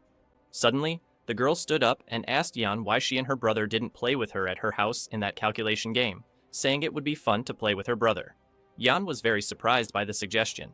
She didn't have a device to play, but she suddenly realized this was her chance to bring Nayeon and her brother together. If they played together, it would be a success, and all she had to do was leave the house under some pretext and let them be alone. This was her incredibly cunning plan, so she suggested they go to her house. Now return to the protagonist who had begun to face the third wave advancing toward him. He was defeating his opponents one after another. Liu Yi had never felt such strength as he did at that moment. When he put on the equipment, he felt every cell in his body develop. Especially under pressure, it felt as if the blade in his hands became even lighter. His steps became faster and more agile, and the height of his jumps allowed him to rise above all the creatures around him. In those moments, he felt incredibly majestic among the crowd. Liu Yi noticed something that caught his attention, a creature that even confused him a little. But he didn't take his eyes off it for a second. He decided to launch his strongest attack, leaping down and killing an entire horde of ants with a single strike. But that wasn't enough for him. He wanted more strength, more experience, more skills. And more importantly, by destroying the ants, he wanted to reach places he had only been able to gaze at before. Then the same creature he had noticed earlier appeared before him while he was above all the monsters. It was a level 35 spider boss. Without hesitation, the protagonist decided to finish it off once and for all. Suddenly, notifications began to appear in front of Liu Yi. The character received congratulations specifically for having cleared the dungeon along with rewards. He gained an impressive amount of experience, minus 360,000, which was multiplied by 10. Additionally, the character received the title of Dungeon Defender. For each ally lost in the dungeon, the player's stats increased by 10%. Now, his stats have become incredibly high. Upon reaching level 36, he had amassed an immense amount of experience, and his attributes, damage, defense, stamina, strength, agility, endurance, intelligence, perception, points for distribution, health, and cognitive power were astonishing. At level 30, he had been able to choose a development path. One of the options was Silence, a precise ability that, when used, reset all abilities by 5 seconds. The cost was 50 cognitive power points, and with each level up, the ability added 1 more second. The second development option was called Captivity, which bound the enemy to their starting point for 10 seconds. After defeating the monster, the character sat down satisfied, unable to believe he had taken down such a powerful creature alone. Most importantly, he was thrilled by how much stronger he had become in just a few hours, something he himself found hard to believe. Now, we shift to the real world, to the protagonist's house, moving from virtual reality to actual reality. Liu stepped onto the balcony to get some fresh air, reflecting on his actions and feeling proud of his current achievements. He was only waiting for the opportunity to enter the game again, to make his sister as strong as he was, so she could protect herself in the future. Suddenly, Liu Yi heard someone knocking on the door behind him. When he entered the room, he saw that his sister had returned home. The girl standing in the hallway was holding a device to enter the game. She said it had been very difficult to get the device, but she was to have a wonderful friend, Nayeon, who had helped her obtain it. However, the device had caused her to lose connection. The girl entered the room and someone followed her. For a few seconds, Liu Yi was in shock. He couldn't believe his sister had managed to get a device to enter world. But then, his expression changed. He became incredibly happy because now she could play with him. Young, with a huge smile on her face, said that since Neon had gotten the device for her, she should be properly thanked, which meant Neon would have to live with them. Neon, without hesitation, created Liu Yi, and he, in turn, couldn't believe it was really a device to enter UN World, which to him was amazing. However, at that moment, the girl felt ignored and was quite annoyed. Liu Yi grabbed the box and started asking how they had managed to get the device. To him, it wasn't particularly important, after all. What mattered most was that they now had the device.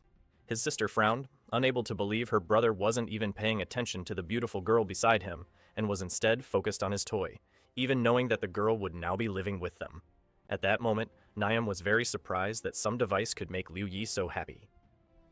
Now we go back one day in time to an unknown level 40 dungeon, an immense forest under a bright moon surrounding the area.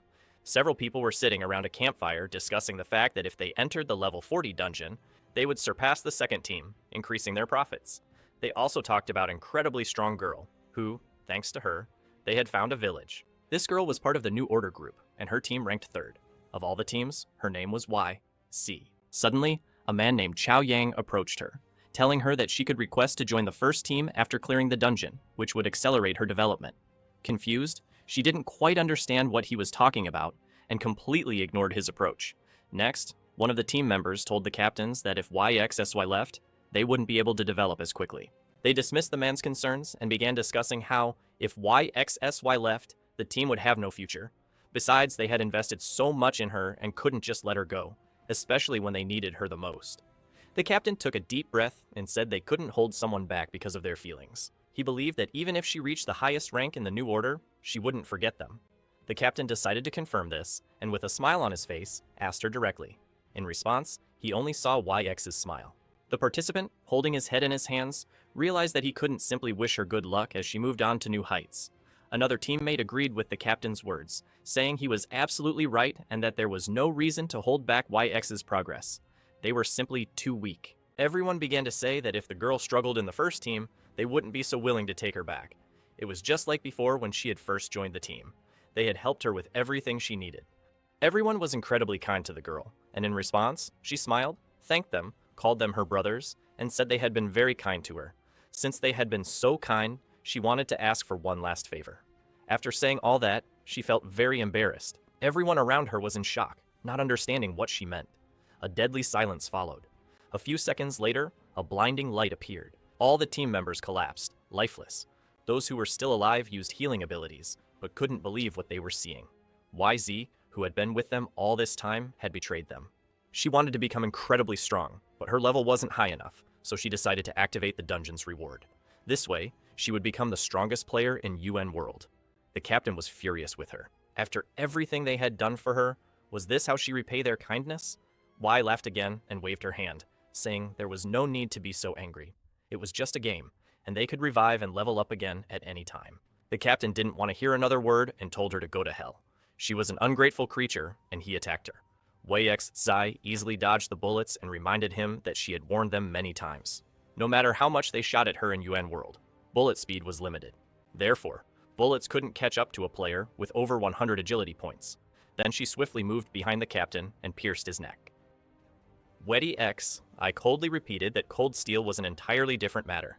It depended on the user's attributes. Speed and damage weren't limited, so she could kill the captain effortlessly.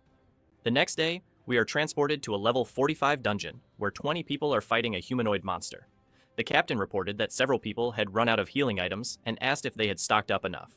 The captain, known as Strikes from the New Order, was fighting with impressive strength, while everyone around him admired his skills. He was exceptionally skilled, but his strength had a drawback. He needed to wait a long time to accumulate enough power. However, once he reached full strength, even the biggest monsters posed no challenge.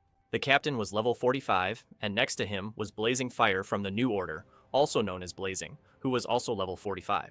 During the fight, the captain noticed another player with similar power and immediately questioned whether this player was an enemy or someone they could convince to join them.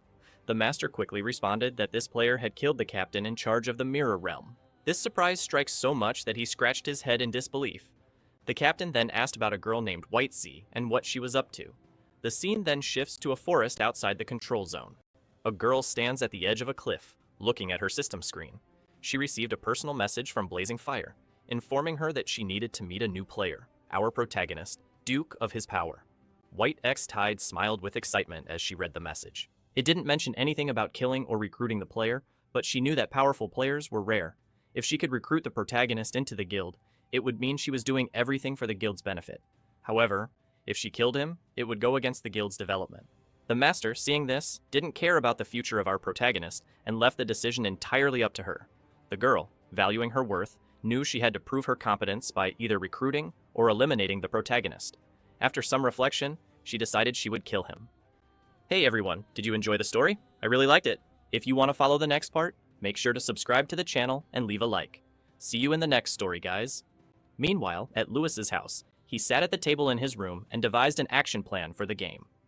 He needed to level up his character and equipment to level 60, while also preparing a fortified camp in the real world before the apocalypse. In his previous life, he remembered that the highest level ever reached by a player was 60. If he could reach that level before the real world's domination, he would effectively become the strongest player. With that power, he could ensure his own safety and his sister's. With the collapse of public order and resource scarcity, only the most powerful guilds would be able to restore balance. In that scenario, food became the most valuable currency. Therefore, it was essential to stock supplies and establish a secure camp for him and his sister. With the funds available, he decided to rent a neighboring building, while the remaining money would be invested in buying rice and canned food. Now, he just had to wait for the supplies to arrive. In the game, his level was only 36, still far from his goal. To reach the maximum, he just needed to avoid dying and keep accumulating resources in the real world. That way, he and his sister could live in peace after the domination. When he entered the game with his sister and her friend, he led them to the weapon pavilion. He explained that in the world of human world, strength was the most important skill, and its foundation lay in weapon practice. To maximize growth, it was essential to master different types of weaponry and thus awaken their true power. His sister analyzed the spear while he reminded Nyanchu that skill without Kai was useless. Therefore, they should practice with all weapons until they reach their full potential. Currently, Nyanchu was at level 32. Both agree with the plan. After that, Liu Yi walked toward the exit, and while observing them, reflected on how his actions had changed the course of history. In his past life, Nyanchu never came to his house. He didn't believe his interference had anything to do with him bringing the device to Liu Yun. In the past, thanks to Nyanchu, he and his sister survived for 3 whole years. Now, he felt it was his turn to repay the favor. With this determination, he ran out of the pavilion, and as he jumped with joy, he felt he was getting closer and closer to his goal, reaching level 60. Half a day later, Liu Yi emerged from a level 35 dungeon, now at level 37. One of his team members, smiling, commented on his impressive strengths, saying that he could clear a dungeon designed for 10 players all by himself. Another teammate agreed, mentioning that without him, the group would have had a much harder time. Excited, they decided to face the dungeon again, but Liu Yi refused as he still had other priorities. The players, disappointed, insisted that he add them as friends and promised to call them next time.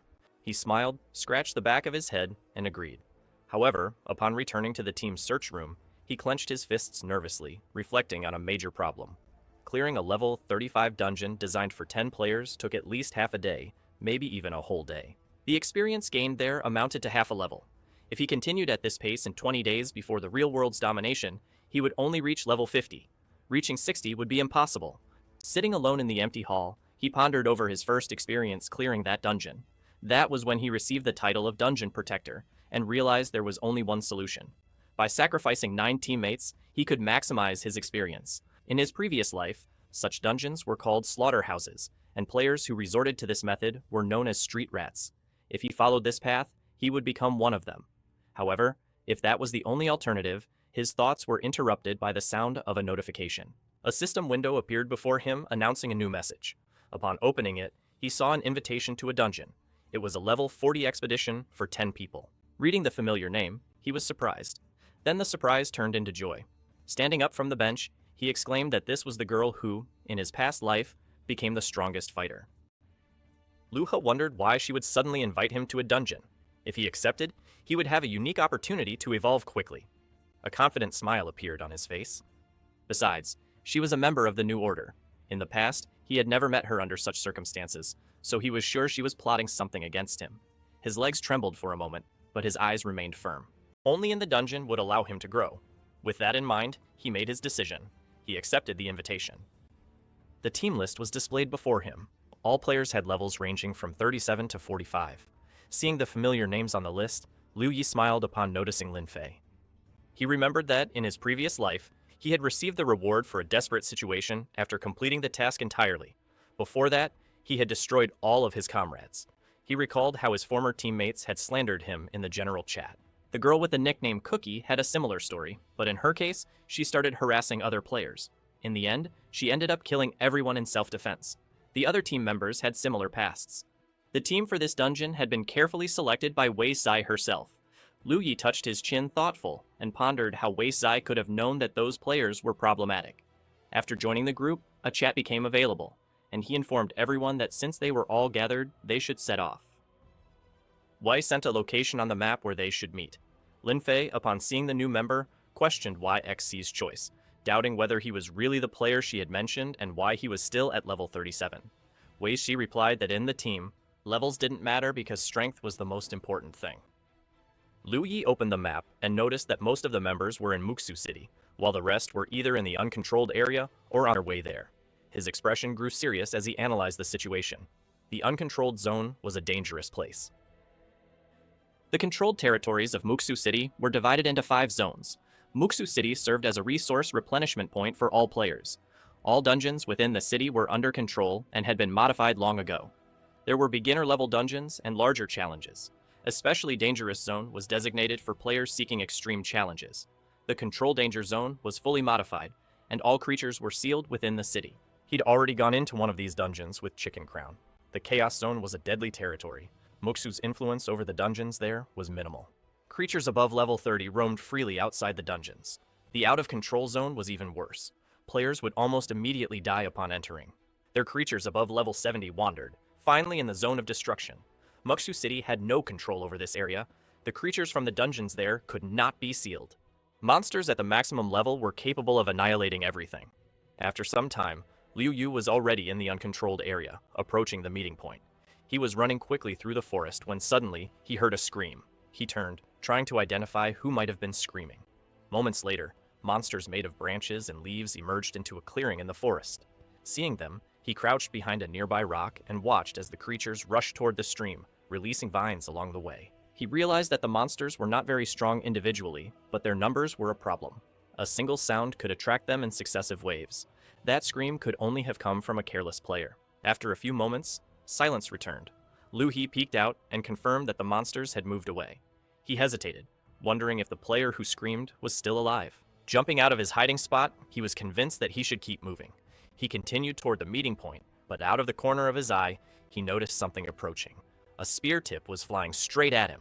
He reacted just in time, grabbing the weapon in mid-air and leaning back to dodge the strike.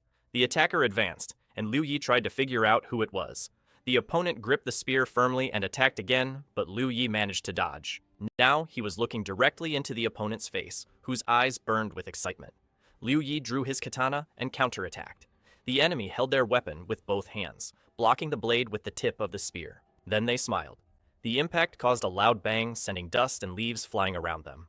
After a few seconds of silence, they remained face to face, analyzing each other. Lin Fei and the player who had attacked him showed satisfaction with the fight. It seemed he had understood why Liu Yi had been chosen by the captain.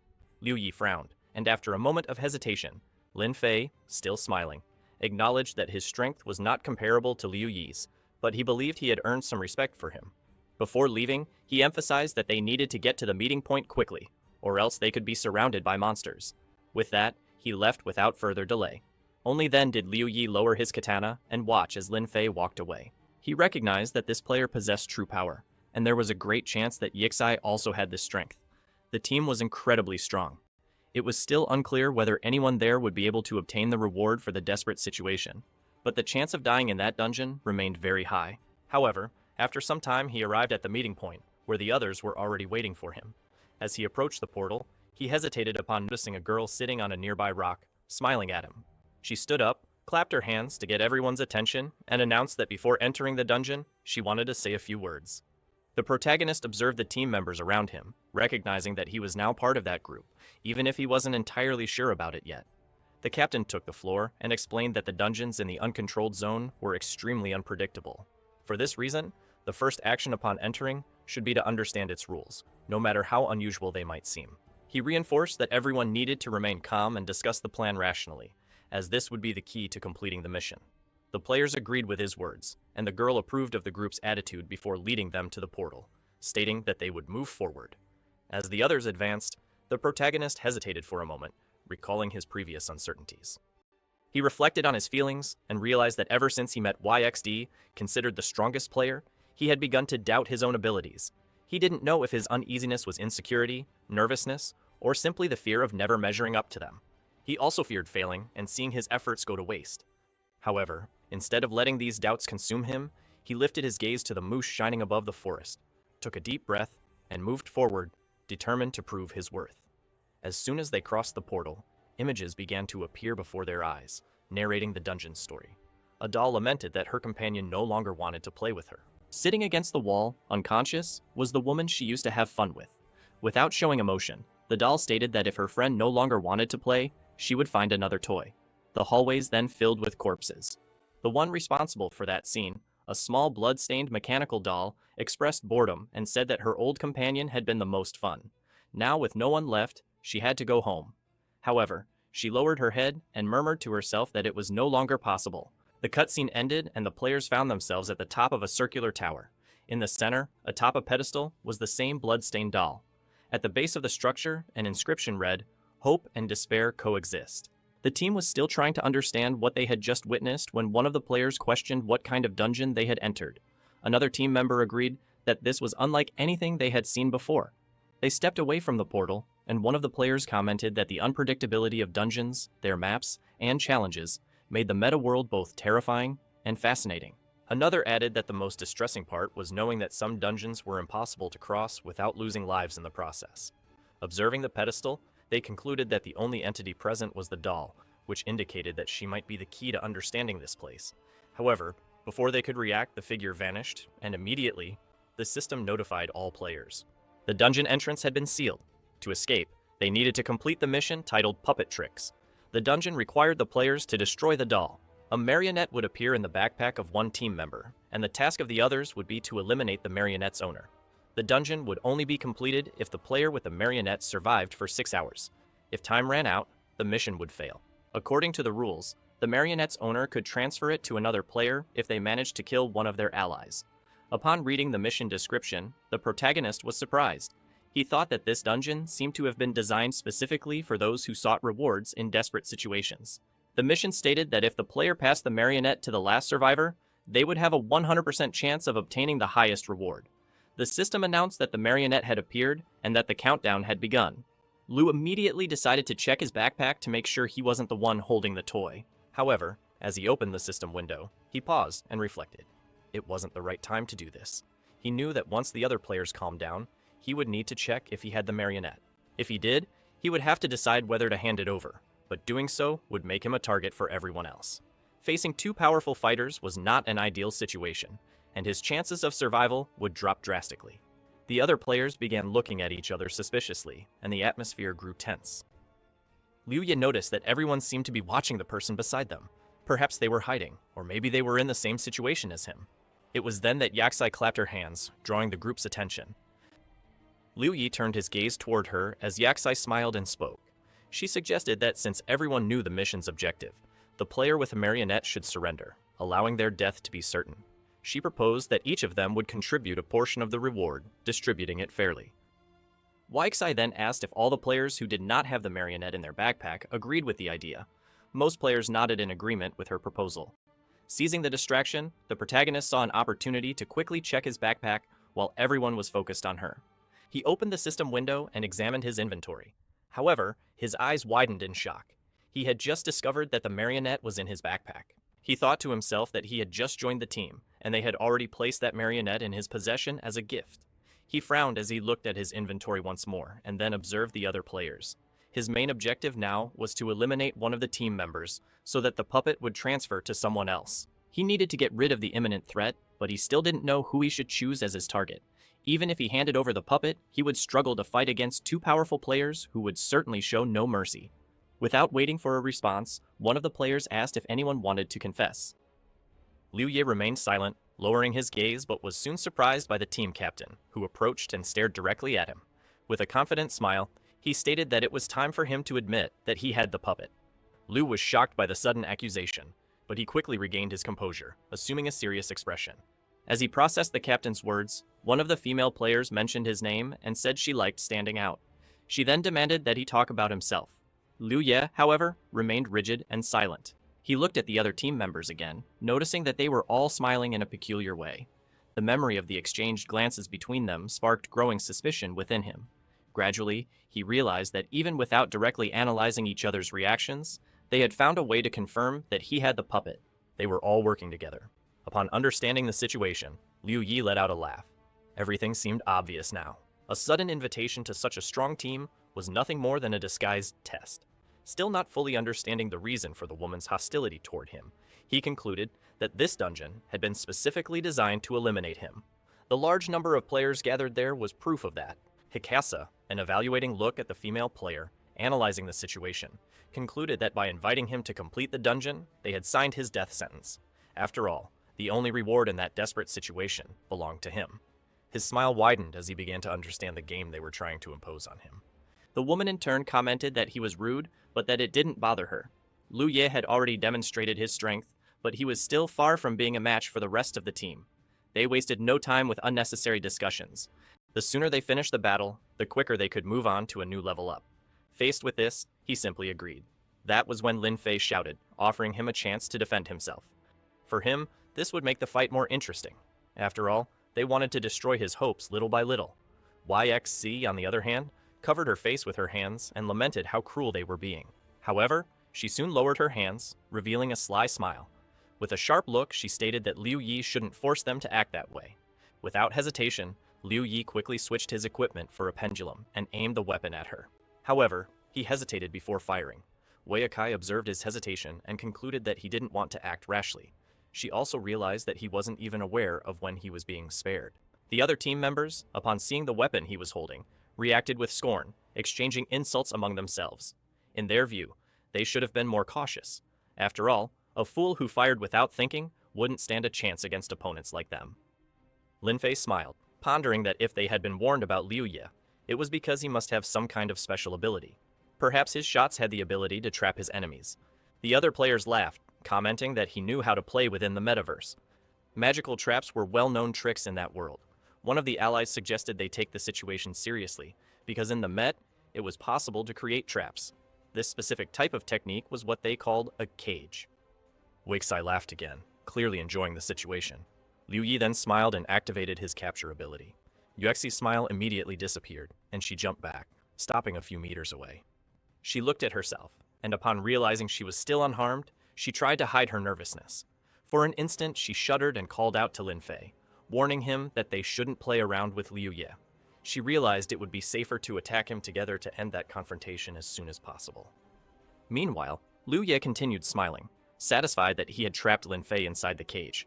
The imprisoned player struggled to break free, but the chains remained firm. The other team members reacted with surprise, exclaiming in shock at what had happened. Even Wei Kai stared at her companion, incredulous at the scene before her eyes. It was at that moment that Liu Yi used his special pistol ability called Lockup.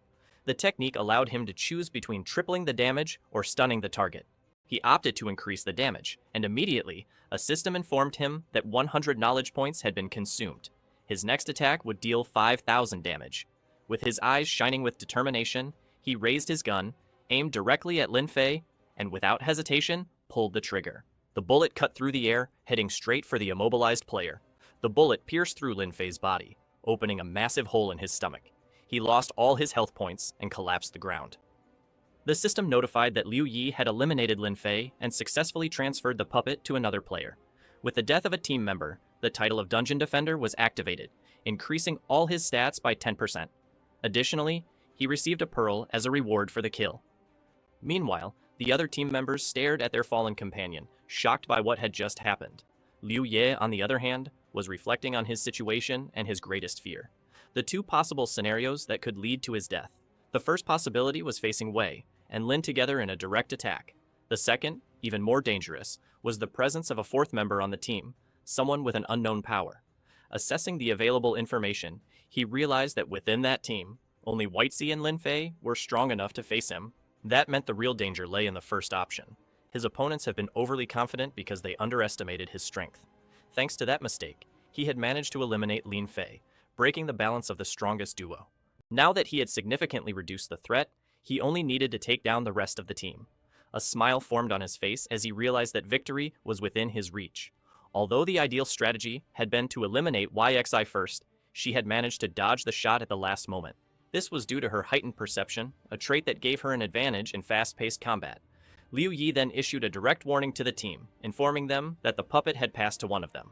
If they wanted to protect their ally, they needed to act immediately. Otherwise, he would destroy the puppet, eliminating any chance of revenge. Aware that the team was weakened, he knew he had to be cautious to secure his victory and claim the dungeon's reward. His next step would be to identify the player who had the puppet in their inventory and hold onto it until the end. The team captain, upon hearing this, cursed loudly before freezing in place. The realization of the immediate danger made her spin around toward the group and order everyone to stay still. She knew that Liu Yi was trying to find out who had the puppet. The other team members, visibly nervous, formed a circle around one of them, attempting to hide them. The player at the center, frightened, instinctively took a step back. Liu Yi noticed her reaction and smiled, realizing he had found his target. The terrified look in her eyes confirmed his suspicion. He understood that at that moment, she was completely cornered. Without wasting time, he propelled himself forward and activated his ability, increasing his stats by 200%. He dashed directly toward his target, determined to eliminate anyone who tried to stop him. With his katana in hand, he cut through the players in his path. Their resistance was insignificant. The system notified that he had defeated 6 opponents, increasing his stats by 70%. Some of his attributes surpassed the 1,000 mark. As a reward for the kills, he received new pearls, equipment, and items. Faced with the carnage, Wadzai charged at him furiously, wielding her dagger and trying to strike. Liu Yi, however, reacted quickly, blocking the attack with a precise movement of his weapon. Meanwhile, one of the players, nicknamed Cookie, trembled with fear and collapsed to the ground, unable to react. The team captain, noticing his condition, exclaimed that Cookie was still alive but had the puppet. That meant Liu Yi was aiming for the dungeon's reward. Surprised by his audacity, the captain mocked him, but Liu Yi only responded with a smile. Her boots gleamed as she activated her arcane jump ability, allowing her to move quickly to the side. She warned her opponent that he had made a mistake by choosing her as his target. With almost imperceptible speed, she began to circle around him. Liu Yi remained alert, realizing that in an instant she had simply vanished from his line of sight. Before he could react, Yaxi appeared behind him, ready to strike. However, anticipating her movement, he turned and swung his katana in her direction. Yaxi, being more agile, dodged again and reappeared behind him, landing a punch. Without giving him space to recover, she continued attacking repeatedly, drastically reducing Liu Yi's health. He then activated his recovery ability, instantly restoring his health bar. Max, he raised his blade over his opponent. Waxai's surprise announced that the damage she had inflicted was 9,000 points, equivalent to 75 of his total health. She recognized that she was facing an absurdly resilient opponent. The clash of blades echoed loudly. Confident, Yixai stated that at this rate, he would run out of healing potions before the battle ended. That would guarantee her victory. Liu Ye, however, simply smiled. Without hesitation, Wai Shi switched weapons and executed a sudden attack. The strike was devastating, reducing 9,800 points of his life. But just like before, Liu Ye restored his health in an instant. Stunned, Yixai tried to make sense of what was happening.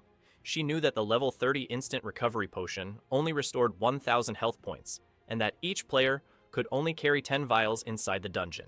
However, Liu Yi had already regenerated more than 19,000 points in total. It didn't make sense. As she tried to comprehend the situation, she failed to notice Liu Ye's sudden movement. He advanced with a powerful punch, striking her forcefully. Then, with a smile on his face, he apologized. Liu Ye confidently declared that the only winner there was him. Wei Shai grated her teeth, dodging at the exact moment he attacked again. He watched her with a displeased look as she quickly retreated, stopping beside Cookie. That was when she made an observation. Given Liu Yi's enormous health pool, she was convinced that he possessed support abilities. Liu Yi smiled at her deduction and responded that Wai Shi, on the other hand, had invested all her distribution points into, besides her strength in close combat, her speed had reached an abnormal level, and her attacks almost always resulted in critical hits. For a brief moment, her expression grew serious. Then, enforcing a smile, she admitted that because of this, her knowledge stat was extremely low, which now left her completely exhausted. She reflected that she was probably out of options. Maybe the best thing to do was simply kill Cookie and the confrontation once and for all. Liu Yi immediately became cautious. He thought that somehow, he had overestimated his own strength to the point of forcing her to consider such an extreme option. White Axie was far too fast. If she wanted to, she could have killed Cookie hundreds of times before he could even react. But if she knew she couldn't defeat Liu Yi directly, why was she still hesitating? Her behavior seemed contradictory. Liu Yi then asked what exactly she was waiting for. If Cookie was still alive, that meant it wasn't time to celebrate just yet. The system notified that the enhancement of all stats had been completed. Additionally, the Pendulum and Captivity ability have fully recharged. His eyes widened, and without wasting time, he aimed his weapon at White, ready to activate his ability. However, suddenly, his body froze in place. Confusion took over his mind. What was happening? Before he could understand, Cookie delivered a fatal blow to the team captain. White Zai looked at Liu Yi with a confident smile. The truth was revealed in the following seconds. Moments earlier, White, Sky, had instructed Cookie to kill her and then take his own life, ensuring that Liu Yi wouldn't be able to claim victory. She had promised her teammate double the reward if he followed the plan, and that was exactly what he did. After striking her, Cookie killed himself. Their bodies began to fade away. Liu Yi remained still stunned by what had just happened. It was unbelievable. Weixai laughed loudly before disappearing completely, calling Liu Yi a loser and declaring that he had lost. When their bodies vanished entirely, Liu Yi was left alone in the dungeon. He took a step back, still confused, until his legs gave out and he collapsed to the ground. His mind swirled with questions. How did this happen? Why? Upon checking his inventory, he realized that the puppet had returned to him. That realization hit him hard. The entire fight had been completely nullified. Why would Wyatt said do something like that? Was it all just to deny him a possible victory? To him, it was ridiculous. He grabbed his own head in frustration, trying to understand what he should do. Both of them were dead, and now the puppet was with him. If Wyatt Axai hadn't killed herself and he had managed to defeat her, the puppet would have completed its journey in his inventory. Now, with no players remaining, all that was left was to wait for his own death. The chance to change everything had been lost so easily. He should have won. A loud, desperate scream echoed through the dungeon. After a while, his breathing stabilized. He lay on the ground trying to catch his breath. Staring at the ceiling, he murmured to himself that there had to be another way. If all his allies were dead, then UN World wouldn't just let him lose like that. That meant there had to be another method to get around this situation. He got up and looked around trying to think of all the possibilities. Then he decided to explore the room, determined to find an escape.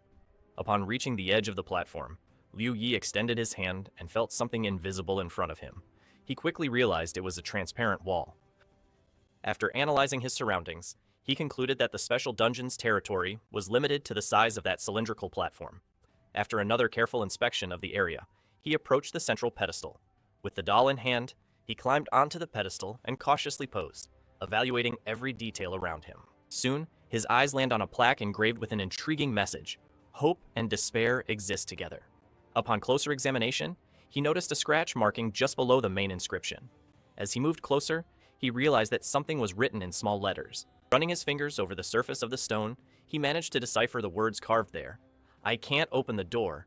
As he touched the inscription, he felt the slab beneath his hand give way slightly. The distinct sound of a mechanism being activated echoed through the air. At that moment, the system notified him that he had found the entrance to the Cutscene Research Institute. A new piece of information appeared before him. To open the membrane, 1,000 cognition points were required. Liu Yi furrowed his brows upon seeing the required amount. It was a significant sum, especially considering that his energy was already compromised due to the effects. Even though he had a strength stat exceeding 1,500, his last battle had left him with just over 1,000 cognition points. He wasn't sure how to obtain more within that environment. By spending 700 points to increase all his abilities by 350, he would reach the 1,000 cognition points needed to open the membrane. That way, he would still have a positive balance of over 300 points. Considering that he was about to enter unknown territory, he decided it was best to be fully prepared for combat. Confirming his choice, the system registered the action. All of his abilities were increased by 350 points. As 700 cognition points were consumed, the remaining 1,000 points were used to open the membrane. At that very moment, the pedestal before him transformed into a door.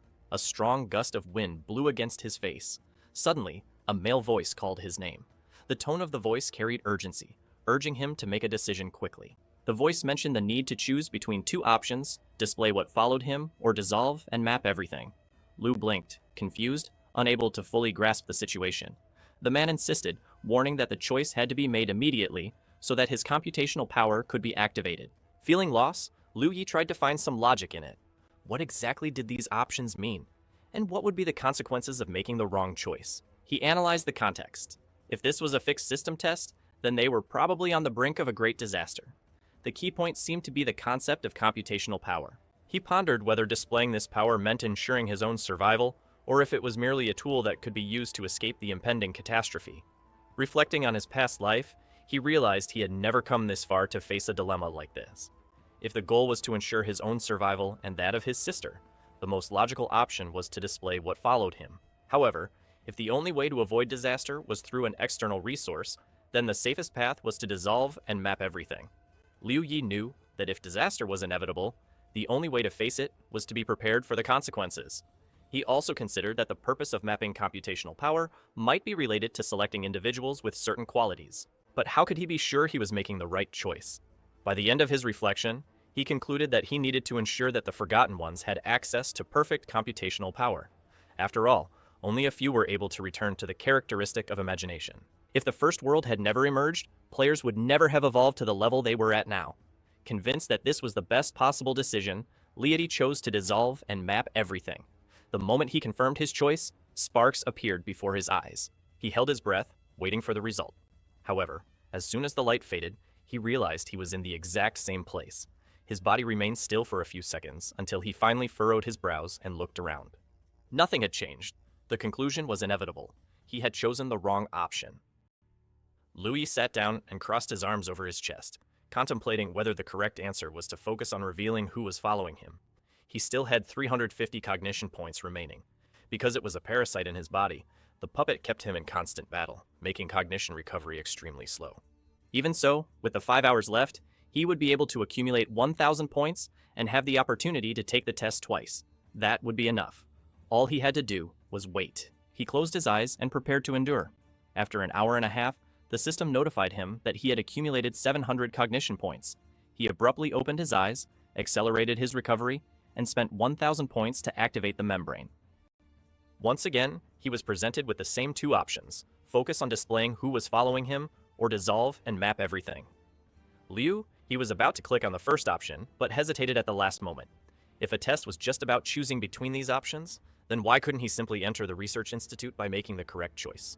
If the door blocked the puppet's passage, then he would never be able to enter that institute, which he considered his home. Something was wrong, but what exactly?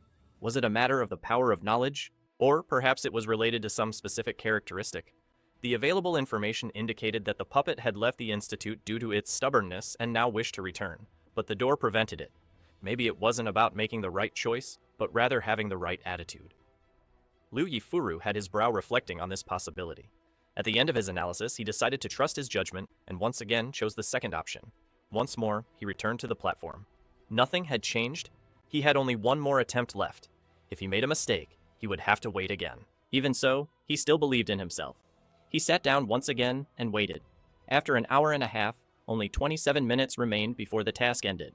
When checking his cognition points, he saw that he had accumulated 700. Liu Yi opened his eyes, used the remaining points, activated the membrane. This time, after choosing the second option, he immediately stepped back and felt the ground tremble beneath his feet. He jumped backward and saw the pedestal begin to descend. A satisfied smile appeared on his face as he exclaimed loudly that he had succeeded. The hardest part of the test was over. Now he was sure that the real challenge wasn't choosing the right option, but insisting on the validity of his choice. The door would only open if the same option was selected 3 consecutive times. In front of him, a staircase leading downward appeared. He observed the entrance to the research institute and concluded that the secret level was meant to be completed by a team. As he descended the steps, he realized that no one had ever completed this task the way he had. To do so, it was necessary to enhance all his skills, rely on pure wisdom, and activate a special counterattack. Without these upgrades, opening the door 3 times would have been impossible. At that moment, no one else would be able to access that hidden level. Liu Yi knew he had been very cautious. Even so, desperation could lead him to make risky decisions. Being bold, however, didn't mean acting recklessly. If he had known before entering that his team was so unstable, he wouldn't have made the mistakes that resulted in so many deaths. He walked down a long, empty, and well-lit corridor. At the end of the pack, he found a door. In front of it lay a bloody corpse. As he approached, he noticed it was a woman. Suddenly, a glowing sphere appeared before him. Liu Yu looked at his own chest, surprised, and saw the sphere detach from him. It floated toward the corpse and merged with the body. Shortly after, the system notified him that the evil puppet had been purified. As a reward, Liu received 1% of the membrane's computing power. He sighed in relief. The system then announced that the achievement desperate situation had been unlocked, triggering a series of rewards. The system settings began to adjust. Overcome with emotion, Liu Ye felt his legs weaken and leaned against the wall. He stored his weapon in the inventory. His legs were shaking. A smile crossed his face as he realized he was genuinely afraid of death.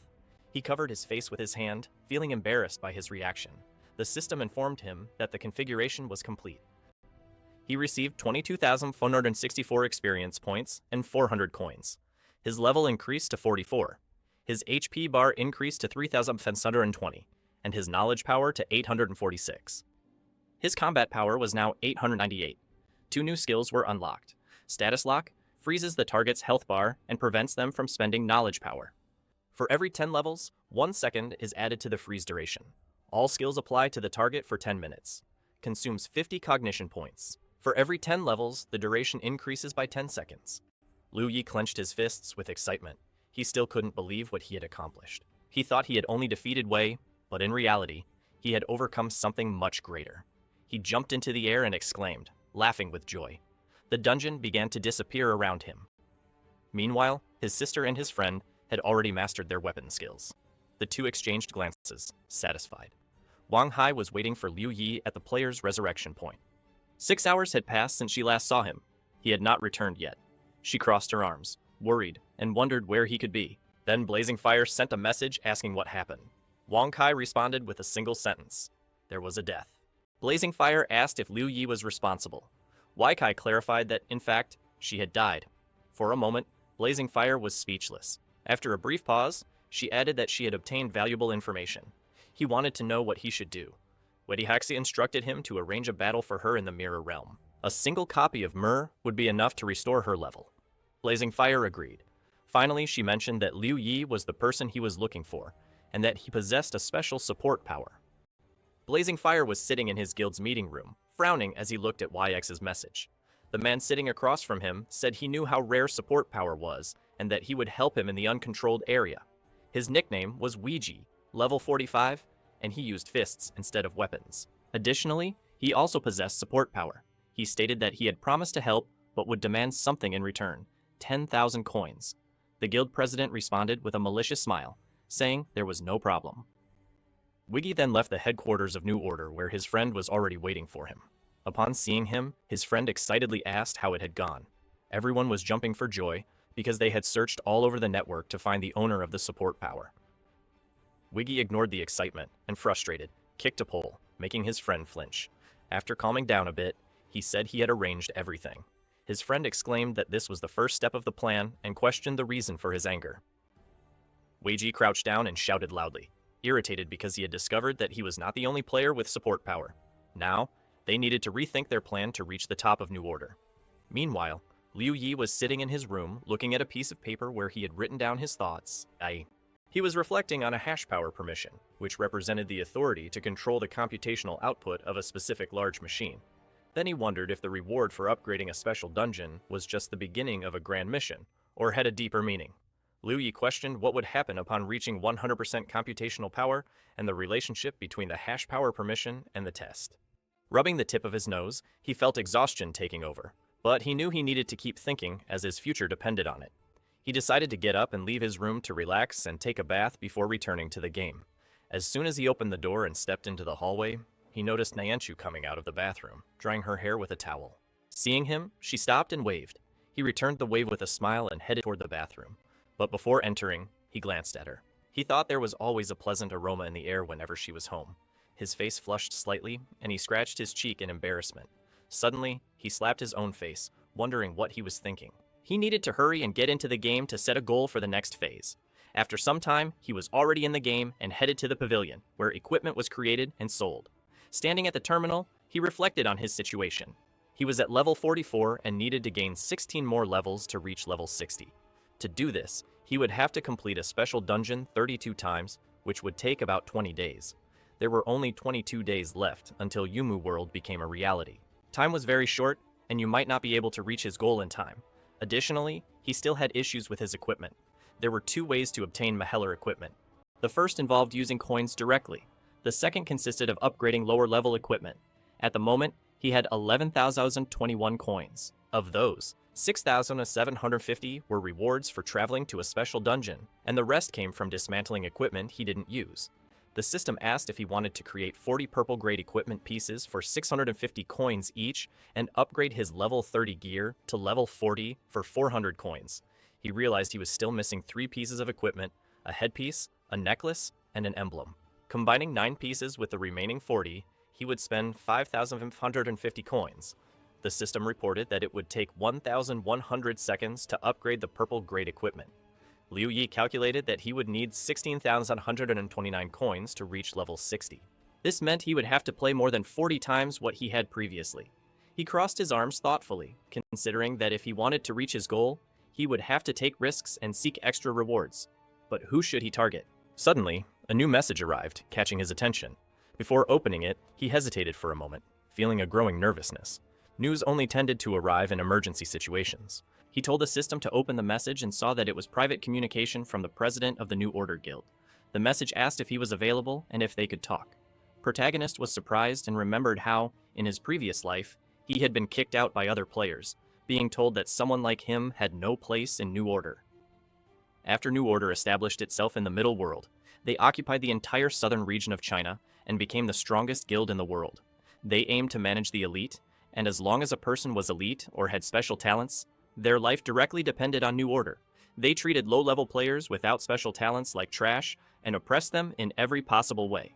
As someone who died in a previous life, he could say it was impossible not to hate New Order. He frowned and looked at the message, thinking that he was extremely weak back then. He wondered what was wrong. Blazing Fire wrote that he wanted to form a specialized team for the uncontrolled zone, but so far they didn't have enough people. He had heard that Liu Yi had support power, so he was inviting him to join the team. If Liu Yi had the means, he could discuss it and try to reach an agreement. Liu Yi asked if they were only missing a player with support power. Blazing Fire confirmed his words, and Liu Yi became nervous. Then Blazing Fire wrote that, in other words, this was the strongest team in that world. He asked why they should go to an uncontrolled area. Blazing Fire said that he had his reasons. Liu Yi responded that he would think about it and write back to him later. After that, he wondered if he should agree. Although this team almost prevented him from gaining rewards for his madness, it allowed him to accumulate experience and coins much faster than a regular team. He wondered why he would go there. It was impossible to use the market's transfer gate to directly go to the secret territory. Additionally, there were several monsters above level 70 living there. He decided not to worry about it for now and thought that he should improve his equipment first. The system reported that it would take 650 coins to create purple-grade equipment. Soon, the upgrade was completed and all the stats of his equipment improved. With that, his attack power increased to 9,900, defense to 716, and intelligence to 678, while the rest ranged from 134 to 2,011. His health increased to 6,730, and his cognitive power increased to 2,034. His current combat power was estimated at 102. Since his combat power had surpassed 100, he was upgraded to a Supreme Space Hunter. The attribute level increased from +1 to +2. Because of that, the attack power increased to 11,400, defense to 892, resistance to 159, health to 8,040, and knowledge power to 2,712. The main character looked at the updated equipment and was very pleased, thinking that combat strength brought such cool improvements. After surpassing 100 attributes, the mark increased, and his strength was amplified by 30%. If he continued improving his combat effectiveness, he would be able to increase all other attributes as well. How much was necessary? 200, 100, or 1,000?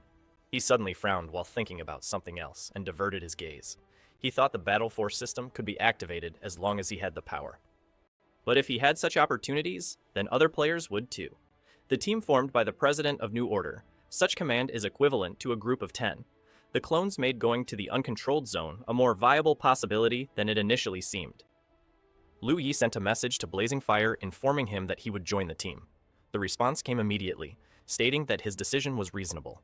It was noted that the team already had a player with support power, ensuring there would be no risk for him. Additionally, Blazing Fire mentioned that Liu Yi would receive a reward of 100 coins. Liu Yi was surprised. He didn't understand the reason for that generosity. It was evident that the leader was someone very rich, but he didn't seem to care about that detail. If there was any ulterior motive behind that act, at least he would have the benefit of securing enough money to eat. He passed on the information to the group, and the President of New Order soon replied, saying that there was no issue with it. Satisfied, Liu Yi noticed that he was now part of the team. The invitation to officially join the team was made and accepted without objections. After that, a message was sent in the general chat for the other members to greet the new member. Wu Ji showed interest, asking if this would be the second player with support power besides him. After a brief exchange of greetings, the president arranged a meeting at the North Gate. Before leaving, Liu Yi grabbed a knife and reflected on his preparation. He decided that it would be wise to remove the headpiece and bring a regular weapon with him. In case something unexpected happened, he would have a way to protect himself. Additionally, he thought it would be better to keep the knife hidden. The uncertainty of that new environment could jeopardize his safety. When he arrived at the North Gate, he examined the team member list. Almost everyone was at level 50, except for the 2 players and support power. Moving a little further, Liu Yi spotted a crowd gathered. Blazing Fire was among them, arms crossed with a disgusted expression. The other players seemed curious and were closely watching the arrival of the new member. Wuji noticed his presence first, turning to wave excitedly. Liu Yue walked up to him and gave a brief introduction. The greeting was returned with a smile. Blazing Fire broke the silence, commenting that he had never met anyone with support power before. Now, he had two right in front of him. Before they left for the uncontrolled zone, he said there was something he'd like to show everyone. Liu Yi observed him more carefully. The possibility that this was the president of New Order became more evident. If it were true, then he was in front of one of the most powerful people in that world. The president announced that before they set off, the two new members should demonstrate their abilities. The support players exchanged glances before Wuji stepped forward, offering to go first. Meanwhile, Liu Yi scratched the back of his neck, confused. It didn't make sense to have to prove his abilities there. The invitation to join the team had already been made. Still, the request was reinforced with the argument that the team would feel more confident about them. In light of this, Liu Yi nodded, understanding the reasoning behind the demand. Wu Ji then approached Blazing Fire and shared what he had learned about his own ability. He explained that activation range of the power depended on the range of the weapon he used. To demonstrate, he raised his hand and explained that his gloves had an attack range of 1 to 2 meters. Because of this, if he was beyond that limit, his abilities wouldn't have an effect. Blazing Fire quickly understood, commenting that the relationship between the weapon and ability made sense. Liu Ye, in turn, was surprised by that revelation. If Wuji's gloves had such a short range and he himself used a gun, what would be actual limit of his ability? He had never stopped to think about that before. His powers always work without him meaning to calculate the distance. Suddenly, he felt uneasy. While pondering that, Wuji began demonstrating his abilities. First, he activated a recovery power. Next, he used the second technique, called Mantra. He explained that this ability could be used against bosses, as it caused weakening, aging, and deceleration effects.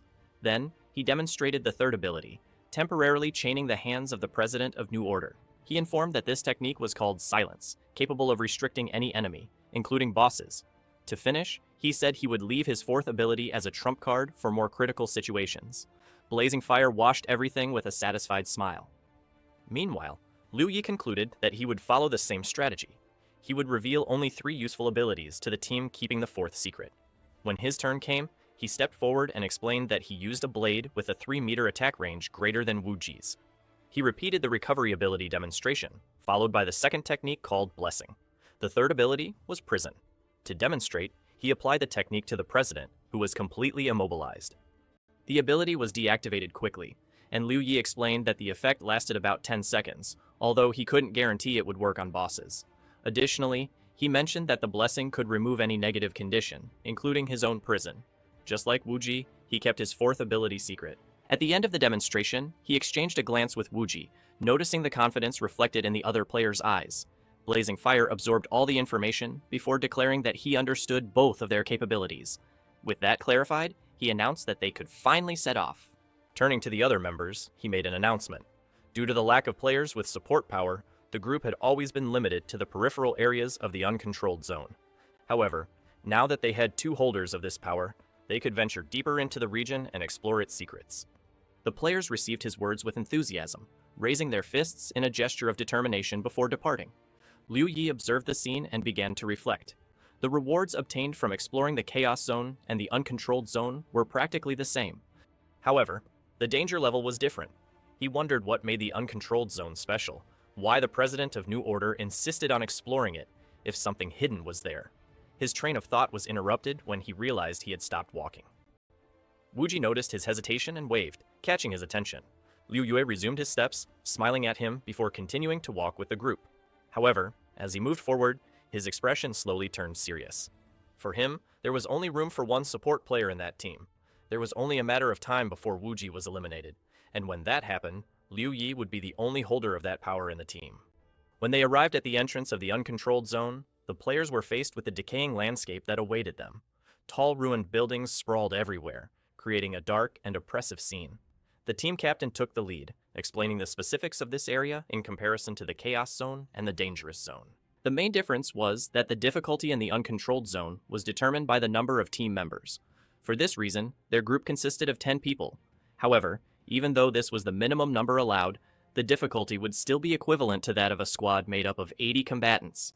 Therefore, they had to remain vigilant at all times and never act recklessly. Additionally, the captain warned them that eliminating monsters in this region did not grant rewards. With that in mind, upon encountering them, the priority should be to find shelter immediately. If there was no safe place nearby, they should attempt to distract the monsters. If necessary, sacrificing some team members to ensure the survival of the others would be required. A heavy silence settled among the players after this declaration. Without further delay, the captain jumped ahead with swift agility, leaping from one of the buildings. Without hesitation, the other players followed suit, jumping after him. Liu Ye, on the other hand, crouched for a brief moment, analyzing the surrounding environment. Then he propelled himself forward and also jumped. As he neared the ground, he noticed that the darkness thickened around him. As soon as his feet touched the ground, he lifted his gaze to the sky. A lightning bolt illuminated the horizon between the destroyed buildings. When he glanced to the side, he spotted the rest of the team members, and close to them, a monster perched atop a semi-destroyed building. The creature, upon noticing the players, let out a deafening roar. Liu Ye frowned, assessing the situation. Blazing Fire, maintaining his composure, ordered those with camouflage abilities to use them immediately. The players quickly reacted, scattering in search of hiding spots. As soon as they began to run, the monster jumped off the roof and started to chase them. However, before it could get closer, a second creature appeared out of nowhere, grabbing the first monster with brute force. The captured creature let out a shrill scream as it was crushed in the larger predator's grip, then violently thrown out of the building. The new threat didn't hesitate and began running after the group. One of the players, upon hearing sounds from behind, instinctively turned to check. His eyes widened as he saw a colossal monster in pursuit. Recognizing the creature, he shouted to the president of the Nova Order, alerting him. A man-eating leopard was hunting them. What should have been a simple entry into the uncontrolled zone had turned into a disaster. Blazing Fire, maintaining his cool, warned them not to panic. He ordered them to continue trying to avoid direct confrontation as much as possible. The group ran into a narrow alley, attempting to outmaneuver the creature. Wuji, intrigued, asked about the true strength of the monster. In response, one of the guild members explained that, on a previous occasion, 10 squads had been sent into the uncontrolled zone to gather information. 5 of those groups were annihilated by a single beast of the species. Despite such alarming information, Wuji remained skeptical. The creature, on the other hand, seemed to have understood the group's escape route. Instead of following them directly, it took a shortcut, tearing through a building's wall and appearing before the players at the end of the alley. Blazing Fire, without hesitation, called out to one of the team members, a blindfolded man, and ordered him to distract the monster. The player immediately stopped and complied with the order, activating his taunt ability. The effect would last for 1 minute, reducing the leopard's speed by 10% but increasing its attack power. As soon as the ability took effect, the monster abruptly halted its charge, focusing its attention on the new target. The player then ran in the opposite direction of the group, drawing the creature with him. Wuji observed the scene closely, reflecting on what could be gained from this situation. Then he shifted his gaze to Liu Yi, his expression growing even more serious. Without hesitation, he raised his hand and activated his marking ability on him. From that moment on, Liu Yi would be within the perception range of all creatures within a radius of 1,000 meters. The effect would last exactly 10 minutes. As soon as the ability was activated, all the monsters in the area immediately turned their attention to Liu Yi. The manic leopard, which had been distracted by the blind player, suddenly stopped. The player cursed, confused, and exclaimed why the creature had stopped following him. Meanwhile, Liu Yi continued running, unaware of anything unusual. However, a monster suddenly jumped at him. With no time to react, he tried to grab it, but the force of the charge caused him to lose control. The beast threw him brutally against a wall. The impact was violent. The other players, noticing the movement, stopped and looked back. At the sight, they exclaimed in shock. Monsters were coming from all directions, converging directly on Liu Yi. Confusion overtook the group. They didn't understand why, suddenly, all the creatures were focused on him. It was then that Liu Yi shone with fire, and his gaze met Wuji's. The smile on the player's face revealed his intentions. Liu Yi immediately understood what had happened. Without hesitation, Blazing Fire sprinted toward Liu Yi.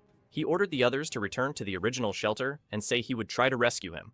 The team members called out to him, confused by his decision. As he ran, Wuji observed him and thought that he was completely insane. At this pace, he wouldn't return alive. He told the others that Blazing Fire seemed determined. But now, Liu Yi had become a burden to the team. One of the players wanted to protest, but his attention was diverted by the sound of buildings collapsing. The man-eating lip part was back. It seemed to have shaken off the ton effect. With no other choice, the rest of the group decided to return to the shelter. Meanwhile, Blazing Fire continued running toward Liu Yi. At the same time, he monitored his health bar. He ordered him not to think about dying there. Suddenly, a monster jumped from one side. Blazing Fire noticed the attack and quickly drew his sword. With a swift strike, he tried to cut the creature's chest. However, the attack didn't even scratch the beast's skin. He was surprised to realize how resistant the monster's defenses were. The creature retaliated with a violent swipe of its claws. Blazing Fire gritted his teeth and blocked the attack, but he was forced to retreat. He pulled back, observing the monsters crowding around Liu Yi. The number of enemies was overwhelming. For a moment, he thought he wouldn't be able to save him. But then, something caught his attention. Among the stiffened bodies of the beast, he noticed that Liu Yi was still resisting. The monsters were holding him by the arms and legs, but he wasn't giving in. Liu Yi activated his freezing ability on himself.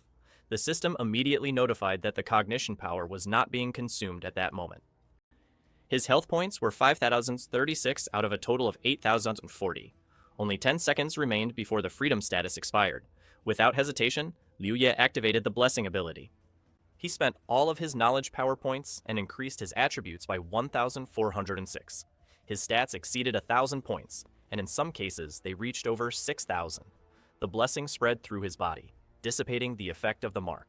He clenched his fist around the handle of his katana.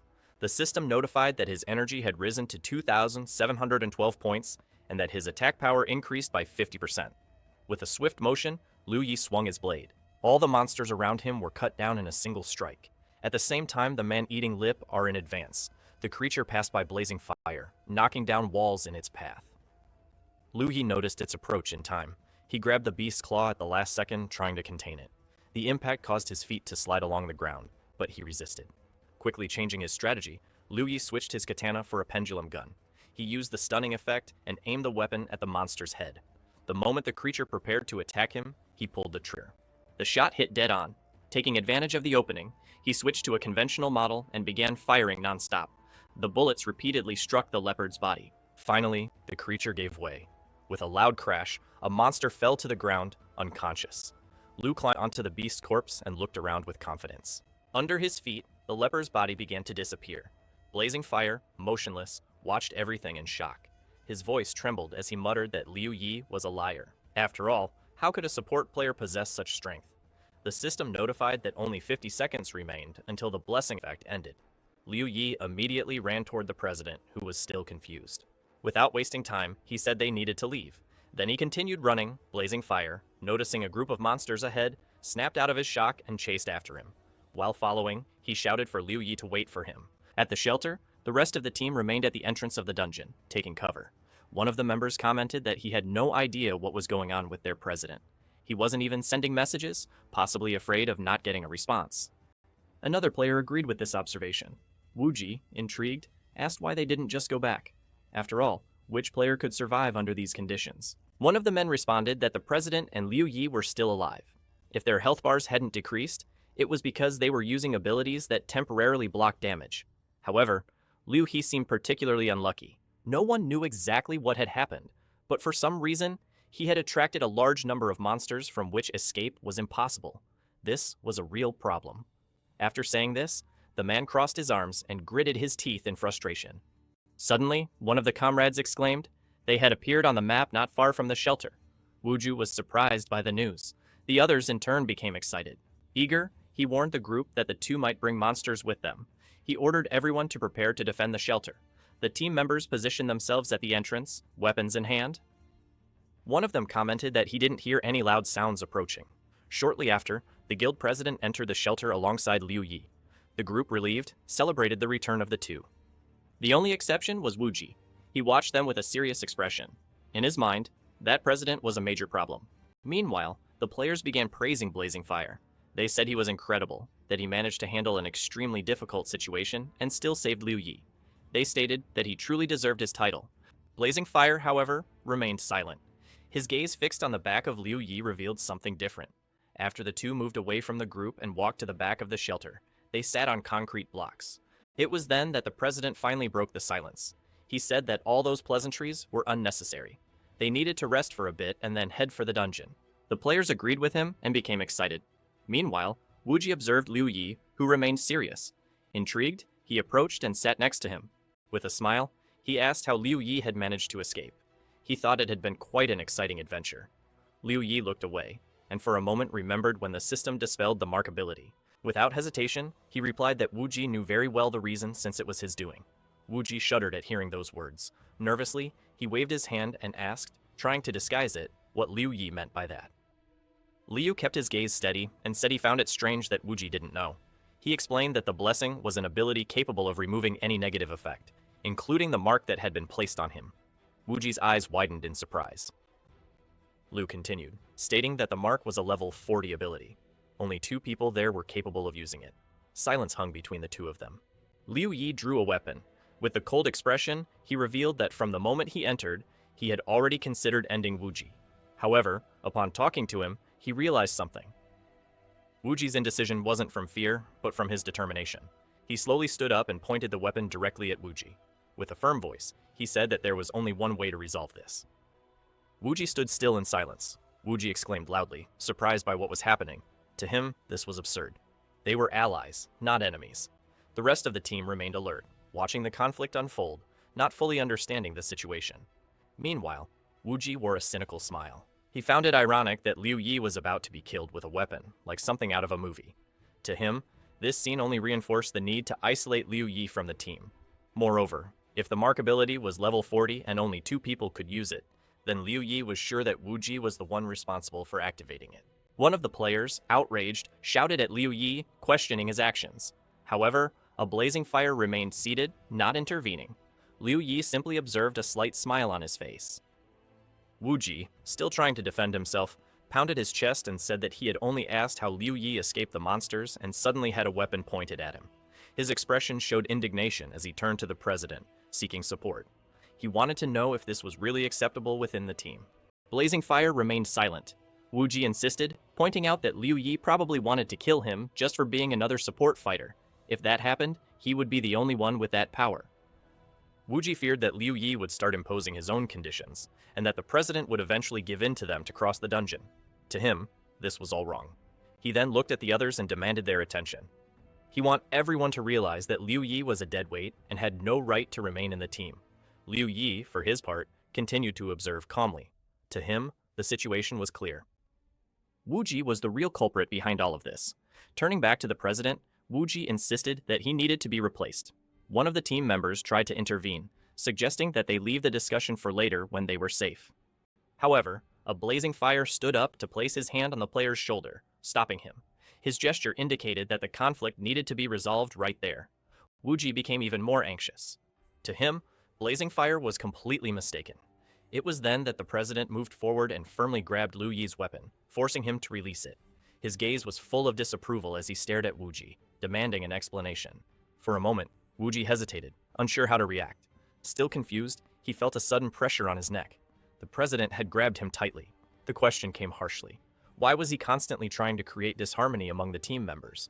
The tight grip made it hard for him to breathe, and Wuji wondered where the president got so much strength. Trying to catch his breath, he gritted his teeth and asked what exactly was happening.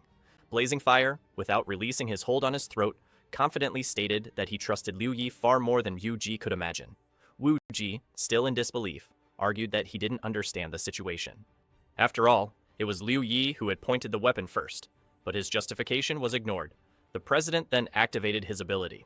His voice was firm as he stated that Liu Yi would never have done that without reason. Shock overtook Wuji. He couldn't believe the president trusted Liu Yi so much that he disregarded his words. To him, this was unfair. He hadn't done anything wrong. But before he could say anything else, the Shadow Blood Shell ability was activated. A thick red liquid enveloped him completely, trapping him inside the bloody shell. His body was sealed and his life began to drain gradually. Tried to activate a recovery ability, but he realized in desperation that he was completely blocked. As his health drained away, Wuji started to panic. Staggering, he tried to approach Liu Yi, and in a last desperate act, grabbed his throat. His eyes were filled with terror, his breathing uneven. Then suddenly, his body went still.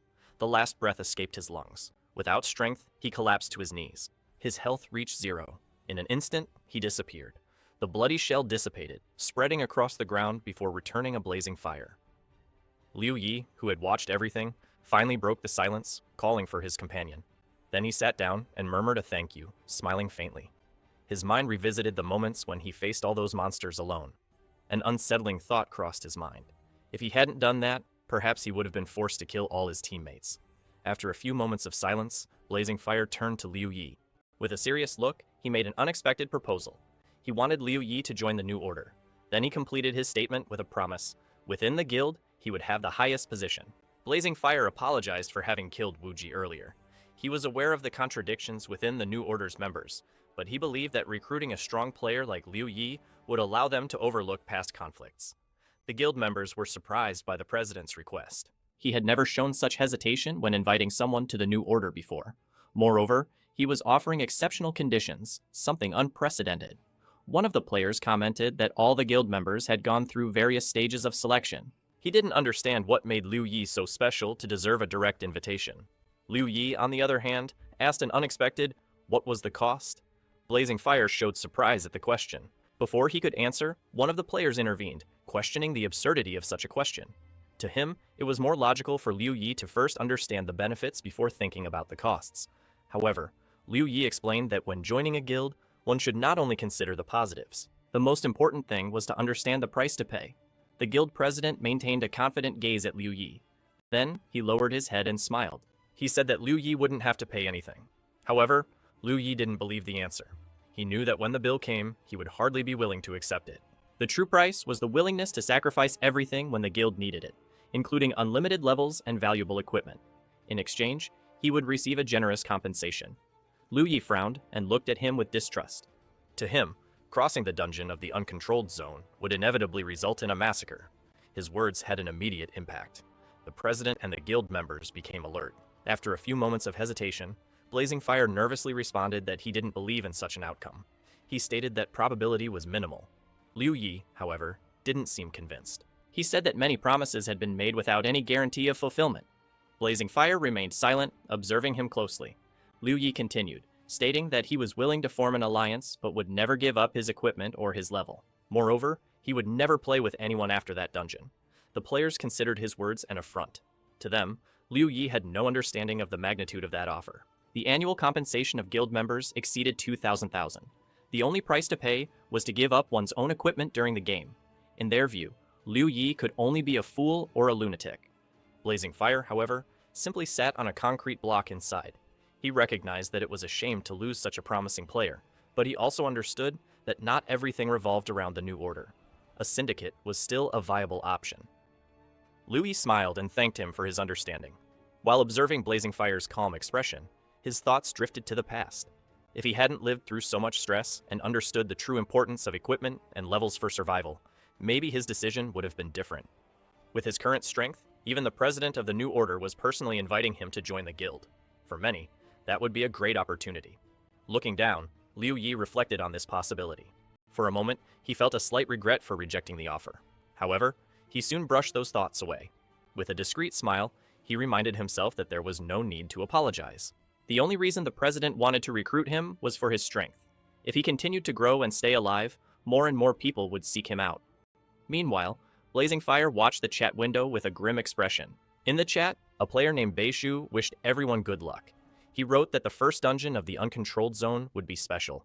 It would have 10% of the computational power of the membrane. After a few moments, he added that one of the conditions to perfectly complete a special dungeon was to face a desperate situation. He also mentioned that he had completely failed in the last attempt. Not only had he not passed, but all his allies had died. Now, he didn't even know how long it would take to recruit new members. Reading this message, the president gritted his teeth. He mentally cursed, reflecting on the implications of that information. If one of the conditions for passing really involved a desperate situation, then everything could get even more complicated. His gaze shifted to Liu Yi. He thought he had failed in the first step by trying to bribe him, but he knew that his strength was still an essential trump card. He needed to keep insisting. Meanwhile, in the chat, Xianwu commented that they seemed to be on the move. He stated that the group was heading to an uncontrolled zone in search of the computational power membrane. Baishu added that 50% of that power was available. He said that soon they would see how much each one could take for themselves. Chino intervened, mentioning that both the Chaos Zone and the Danger Zone also had 10% of this power. However, he didn't think it was worth investing in them. Another player reinforced this idea, explaining that the cost-benefit ratio was better in the uncontrolled zone. There, you could obtain 10% of the computational power at once. In the Danger Zone and the Chaos Zone, only 1% could be acquired per attempt, though the difficulty level was the same. Swanshu suggested sending players who could handle the situation in the best possible way. This information made the president reflect. Maybe it would be better to recruit a player who knew how to work well with a team, like Strikes. If a massacre really did occur and Liu Yi refused to cooperate, he would have to resort to Strikes to eliminate him. Deep down, he hoped things wouldn't come to that point. After that, they continued their journey. Liu Yi reflected that by temporarily joining the New Order's team, he would have the opportunity to witness the full strength of the guild in action. This way, the attack on the dungeons of the uncontrolled zone could begin. The team consisted of a central tank, a player known as Fresh Meat Fan, in addition to a support tank, who was the president of the New Order himself. There was also a support fighter who never removed his blindfold, and a damage dealer who wielded twin swords with lethal precision. Furthermore, a damage collection specialist eliminated monsters stealthily, playing a crucial role in the team. With impeccable coordination, the group took only 4 hours to clear a level 50 dungeon. As they delved deeper into the uncontrolled zone, the number of dungeons cleared increased. On a 4th day, the group had completed 12 dungeons. It was then that Liu Yi reached level 50. The achievement brought satisfaction, especially because upon reaching this level, he unlocked the special skill level 50 Rebirth Power. Before him, 2 skills were available for selection, cooldown reset, and scan. The first skill allows the reset of the cooldown for all other skills, but it had a 12-hour cooldown. The second skill allowed scanning the map of the area within a 1,000-meter radius, identifying resources, living creatures, and nearby players. However, every hour, 100 cognition points were consumed, 10 points per second. This skill had no cooldown, and every 10 levels, the scan radius increased by 100 meters. On the 3rd day in the uncontrolled zone, Liu Yi had reached level 50. On the 6th day, the team finally found what the guild president had been searching for. Upon spotting the portal to the special dungeon of the uncontrolled zone, Blazing Fire couldn't contain his joy. Soon after, a new player appeared to replace Wuji, who had died previously. Before that, the guild president had to temporarily invite a second-tier member to fill the spot. Meanwhile, Strikes was running through the narrow streets between ruined buildings. With a precise jump, he propelled himself off the ground and landed on top of a building where a team was waiting for him at the entrance of the dungeon. He paused for a moment and looked around. Currently at level 56, it was clear that his presence energized the team members. As soon as he arrived, everyone expressed relief. Strikes smiled and gave a thumbs up before teasing them. He said that he had already warned those brainless chickens not to move ahead without him. The smiles of the players immediately disappeared. For a few seconds, no one said anything until one of them retorted, reminding him that the same rule applied to him. Strikes just laughed, then waved at the guild president and cleared his throat, trying to mask his embarrassment. He said no one had informed him about the situation. Blazing Fire remained silent, giving him a tired look. Liu Yi, who had been observing the scene closely, analyzed the newcomer. He recognized that this was Strikes, one of the 5 best players in Met World before his reincarnation. Moreover, he had already defeated a copy of Strikes in the Mirror Realm. However, he wasn't sure just how strong he was compared to his real version. While Liu Yi pondered, Strikes finally turned his attention to one of the team members. He approached the support player and stopped beside him. Strikes then asked if he was the so-called Liu Yi. The player looked at him and smiled. He said that the guild president had mentioned that Shine was strong enough to be compared to Strike's little toe. Upon hearing this, Blazing Fire and the other team members became visibly tense. Liu Yi frowned. If Strikes was comparing him to a little toe, then maybe it would be necessary to tear it off. He just hoped he wouldn't have to pay with his own life. Blazing Fire interrupted the conversation, scolding Strikes. He asked him to stop talking nonsense. Strikes, for his part, apologized to Liu Ye, explaining that he had the habit of saying impulsive things, but that his temperament wasn't bad. He then looked at the guild president and added that if Liu Ye was truly as strong as his little toe, then that was a good thing. Before he could say anything further, Blazing Fire raised a finger and ordered the others to take him to the dungeon. The players grabbed Strikes and dragged him to the portal. They said that since he was so powerful, he should go first and prove his words in practice. Strikes protested, stating that he wasn't like them and didn't need to be pushed.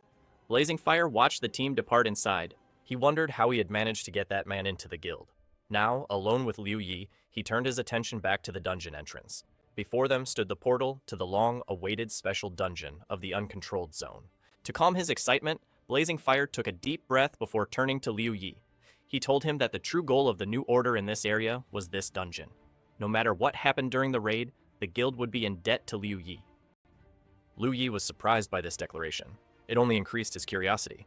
What exactly was the guild president looking for inside this special dungeon? Blazing fire without taking his eyes off the portal exuded confidence. After a moment, he took a few steps forward and ordered Liu Yi to follow him. Before entering the dungeon, Liu Yi reflected on his situation. In his previous life, he never had the chance to communicate directly with the president of the New Order. As a low-level player at the time, all he knew were rumors, stories describing the guild leader as a ruthless man indifferent to the lives of others. However, after spending several days under his leadership, Liu Yi began to realize that the reality was more complex than he had imagined. For a brief moment, he considered the possibility that they could become friends, but he quickly dismissed the thought. True friendships only emerged between those with similar interests, and what he felt now was nothing more than a reflection of the temporary pleasure of teamwork. Deep down, he knew that if a conflict arose between him and the New Order, there would be no room for camaraderie. The only person he could trust was his sister. If circumstances forced them to be on opposing sides, he would have to accept the guild as his enemy and fight with everything he had to survive. With this resolution in mind, he crossed the portal. The moment he did, the environment around him abruptly changed. The scene unfolding before him was not real. It was a memory embedded in the location. Two figures watched with satisfaction as something moved inside an incubation chamber. The creature had successfully been born. After removing it from the incubator, the scientists confined it to a secluded room to monitor its growth. One of them, excited, commented on the success of the experiment, praising the power of technology. The director of the research institute, satisfied with the progress, inquired about the brainwashing process applied to the creature. The response was not encouraging. All the methods tested so far had only served to make creature even more agitated. Suddenly, without warning, the creature began to move at an alarming speed. Before the scientists could react, the monster broke the containment glass and charged for the director. Among the scattered fragments on the floor, its reflection revealed a terrifying image. In the chaos, one of the scientists, badly injured, crawled to a table, and with the little strength he had left, warned the others to prevent the creature's escape. The director, overwhelmed with fear, made a desperate decision. He stood up abruptly and with a shout full of urgency, declared that they needed to destroy it. He then pressed a large red button. The scene shifted once again, bringing Liu Yi and the rest of the team back to reality. Now, they were standing atop a mountain, facing the entrance to the research institute. The group paused for a moment, analyzing the location. Liu Yi recognized the familiar pattern, another special dungeon with cutscenes integrated into the narrative. While observing, Blazing Fire reviewed the information the system provided about the mission. The interface confirmed that the dungeon mission had been generated and that teleportation was disabled. Mission: an experiment gone out of control. The objective was to transport the life source of the Screaming Serpent to membrane number 304, located at the core of the Research Institute for the Incubation of Ancient Organisms. However, the mission had strict rules.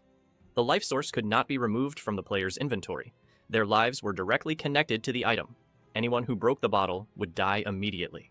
In a matter of seconds, each player saw a bottle materialize in their hands.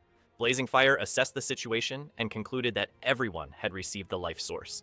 In order for them to succeed, the ideal would be to reach their destination without any casualties. Taking a deep breath, the guild leader indicated that it was time to move forward. Liu Yi gripped the bottle firmly, examining it carefully. Until that moment, he had only participated in 2 dungeons with cut scenes, one of them during his special mission alongside YXC. As the group prepared to move ahead, no one noticed the presence hovering above them. High above, a shadow moved silently, watching every step they took. The column was broken by a differing scream. A colossal serpent suddenly appeared, his voice reverberating across the mountain. The group immediately turned around, feeling a chill run through their bodies as they faced the creature. Blazing Fire reacted quickly, attempting to coordinate the players, instructing them to form a combat formation. However, before they could react, the serpent released a second scream, this time unleashing a powerful sound wave. The impact was devastating.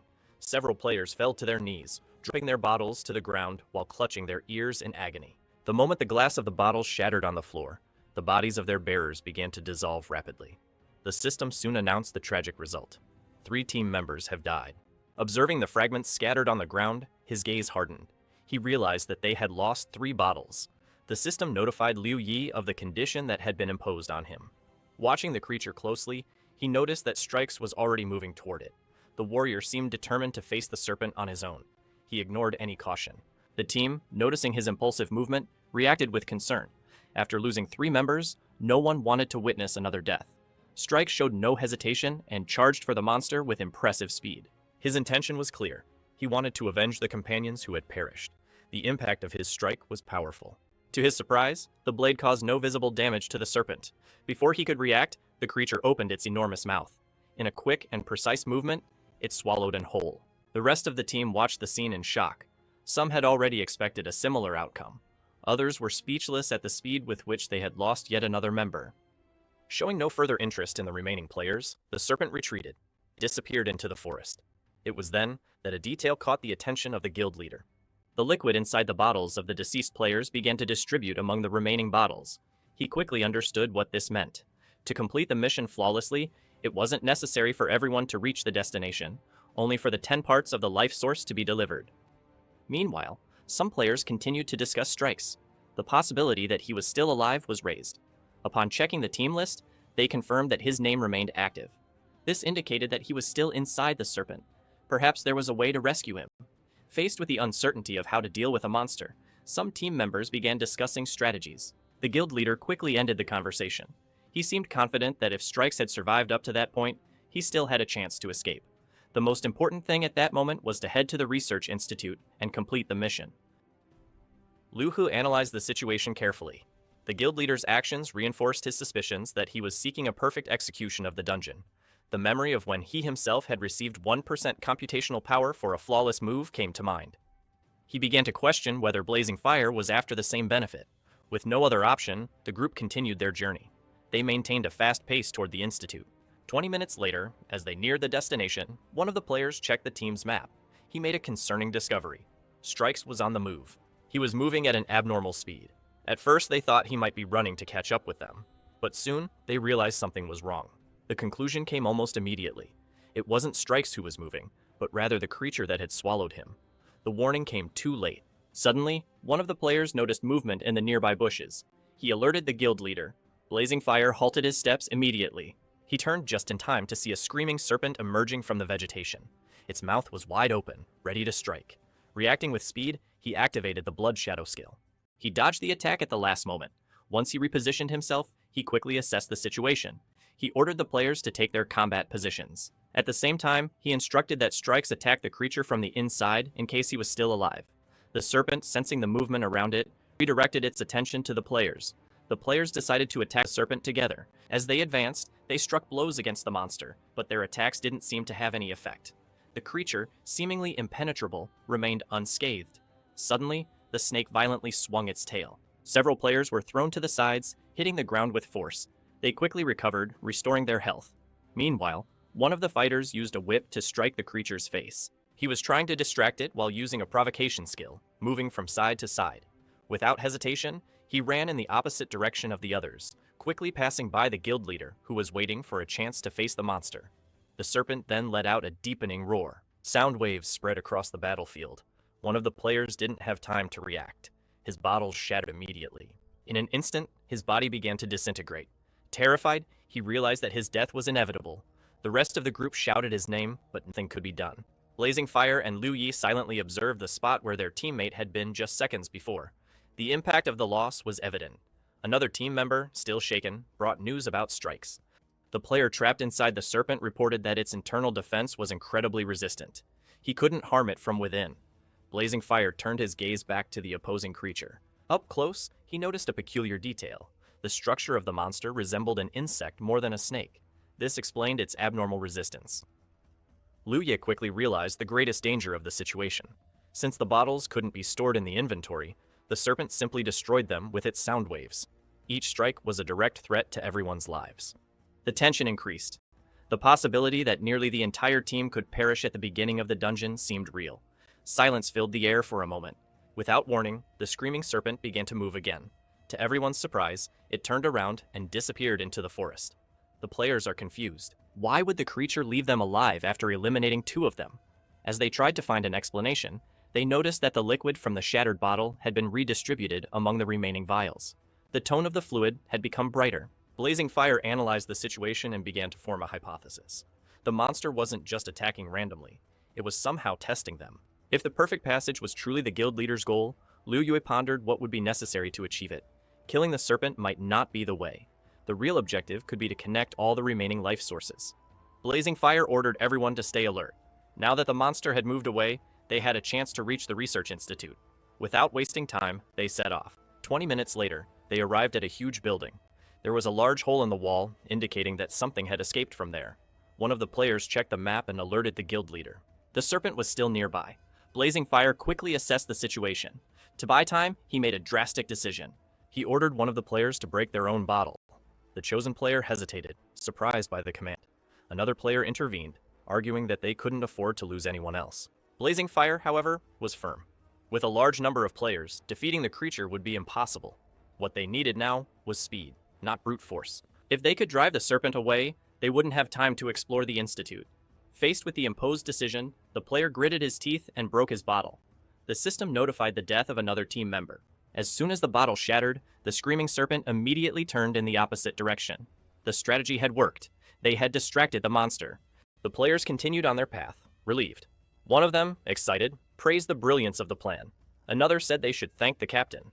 Thanks to him, they now had a way to track the movements of the dungeon boss. Blazing Fire checked the map and confirmed his theory. Meanwhile, Liu Yi began to reflect. Earlier, he had refused to spend money on equipment and levels. Now, if Blazing Fire knew how to get perfect passage, he could become a target as soon as they reached the Institute. In that kind of environment, surrounding him would be easy. Blazing Fire ordered them to hurry. The entrance to the Institute was now in sight. The group ran through the clearing that led to the building. Reaching the stairs, they quickly advanced toward the entrance. Liu, however, suddenly stopped. A thought crossed his mind. He couldn't allow them to surround him inside. The other players noticed his hesitation. They stopped the top of the stairs and asked what was happening. Without looking away, Liu Yi turned to Blazing Fire. He asked a single question. What was the easiest way to finish this mission? Everyone listened but said nothing, thinking that he should prepare for a battle against them. The president furrowed his brow and walked to the edge of the stairs. With a serious tone, he stated that Liu Yi was mistaken. The level of this dungeon was extremely high, and he had no intention of harming him. His only goal was to complete the mission. If Liu Yi didn't trust him, he could wait outside while the three of them completed the task. Despite the unknown dangers inside the Institute, the threat from the serpent outside was far greater. Liu Yi remained silent, evaluating the situation. One of the players called out to him, questioning his hesitation. He wanted to know what made Liu Yi distrust the president. He thought it was an absurd joke. Another player agreed, reminding that they had cooperated for a long time. There was no reason to doubt now. Did Liu Yi really think the president should treat him like a brother? Liu Yi furrowed his brow, weighing his options. Discreetly, he glanced at the map. According to the calculations, strikes would arrive in about 10 minutes. A serpent attacked every 20 minutes, meaning the next attack would happen in 13 minutes. If he wanted to act, he had to do so before the president met with strikes. Blazing Fire turned toward the entrance and, with a calm smile, stated that no one would be forced into anything. They just needed to complete the mission. With that, he entered the Institute. The other players, irritated, insulted Liu Yi. They called him a traitor and said they couldn't trust him at such a crucial moment. They would proceed without him. Liu Yi drew his katana and assessed his chances. The freezing status lasted 10 seconds. The blessing remained active for 60. Considering strikes, 4 opponents had significant combat power. If he used freezing along with the blessing, he would have a chance to defeat them. If he made a mistake, he would lose his alliance with the New Order Guild. If he hesitated, all his efforts would be wasted. Blazing Fire noticed his indecision and turned around, furrowing his brow. The guild members questioned Liu Yi with disdain. Did he really intend to attack them? Besides the alliance, his life was already practically lost. They wouldn't dirty their hands to kill him. Liu Yi felt that the answer was clear. Without hesitation, he activated the freezing status and the blessing. His strength and speed increased dramatically. In an instant, he shot toward the guild president, who activated a skill. Blazing Fire's body disappeared before his eyes. The players shouted, incredulous at Liu Yi's decision. They claimed he was making a grave mistake and wouldn't last long. Before they could react, Liu Yi swung his katana and cut one of the players in half. The victim's body fell to the ground. Before disappearing, the player murmured, stunned that it wasn't possible. The system notified the death of a team member. Another player charged forward furiously, moving back and forth in an attempt to deceive him. Liu Yi waited for the right moment. He firmed his grip on the weapon, advanced, and delivered a precise strike. The system once again notified the death of a team member. Liu Yi checked the map. Blazing Fire was still in the same spot. Strikes, however, was getting closer. Liu Yi gathered all of his strength and attacked with ferocity, breaking part of the building's side. Debris fell all around. Looking around, he checked the president's health bar. His HP was still full. This meant that despite the impact, he hadn't managed to hit him. He checked the map once more. Blazing Fire was still there, but there were no signs of him among the debris. What skill was that? Liu Yi then realized Strikes was very close. The system notified that the freezing status had expired. Looking at the debris in front of him, Liu Yi yelled out challengingly, calling the president. He asked if he was just a coward, incapable of facing him directly. Blazing Fire remained silent, not revealing himself. The system then notified that the blessing time had also expired. Liu Yi muttered to himself. If Blazing Fire wanted his Quartus to become a habit, he would stay hidden. However, Strikes had already arrived. Seconds later, the figure of the player appeared in the clearing. Liu Yi noticed the movement on the map. Blazing Fire had moved toward his ally. Coming out of invisibility, the old president appeared with a malicious smile. He mocked Liu Yi, praising his courage. However, he reminded him that when facing the man eating leopards, Liu Yi had revealed all his trump cards. Blazing Fire stated that in the end, he had sacrificed only 2 of his men. Liu Yi didn't respond, only furrowing his brow. Strikes in turn drew his sword. Without hesitation, he and Blazing Fire advanced together to attack him. Hey everyone, did you enjoy the story? I really liked it. If you want to follow the next part, make sure to subscribe to the channel and leave a like. See you in the next story, guys.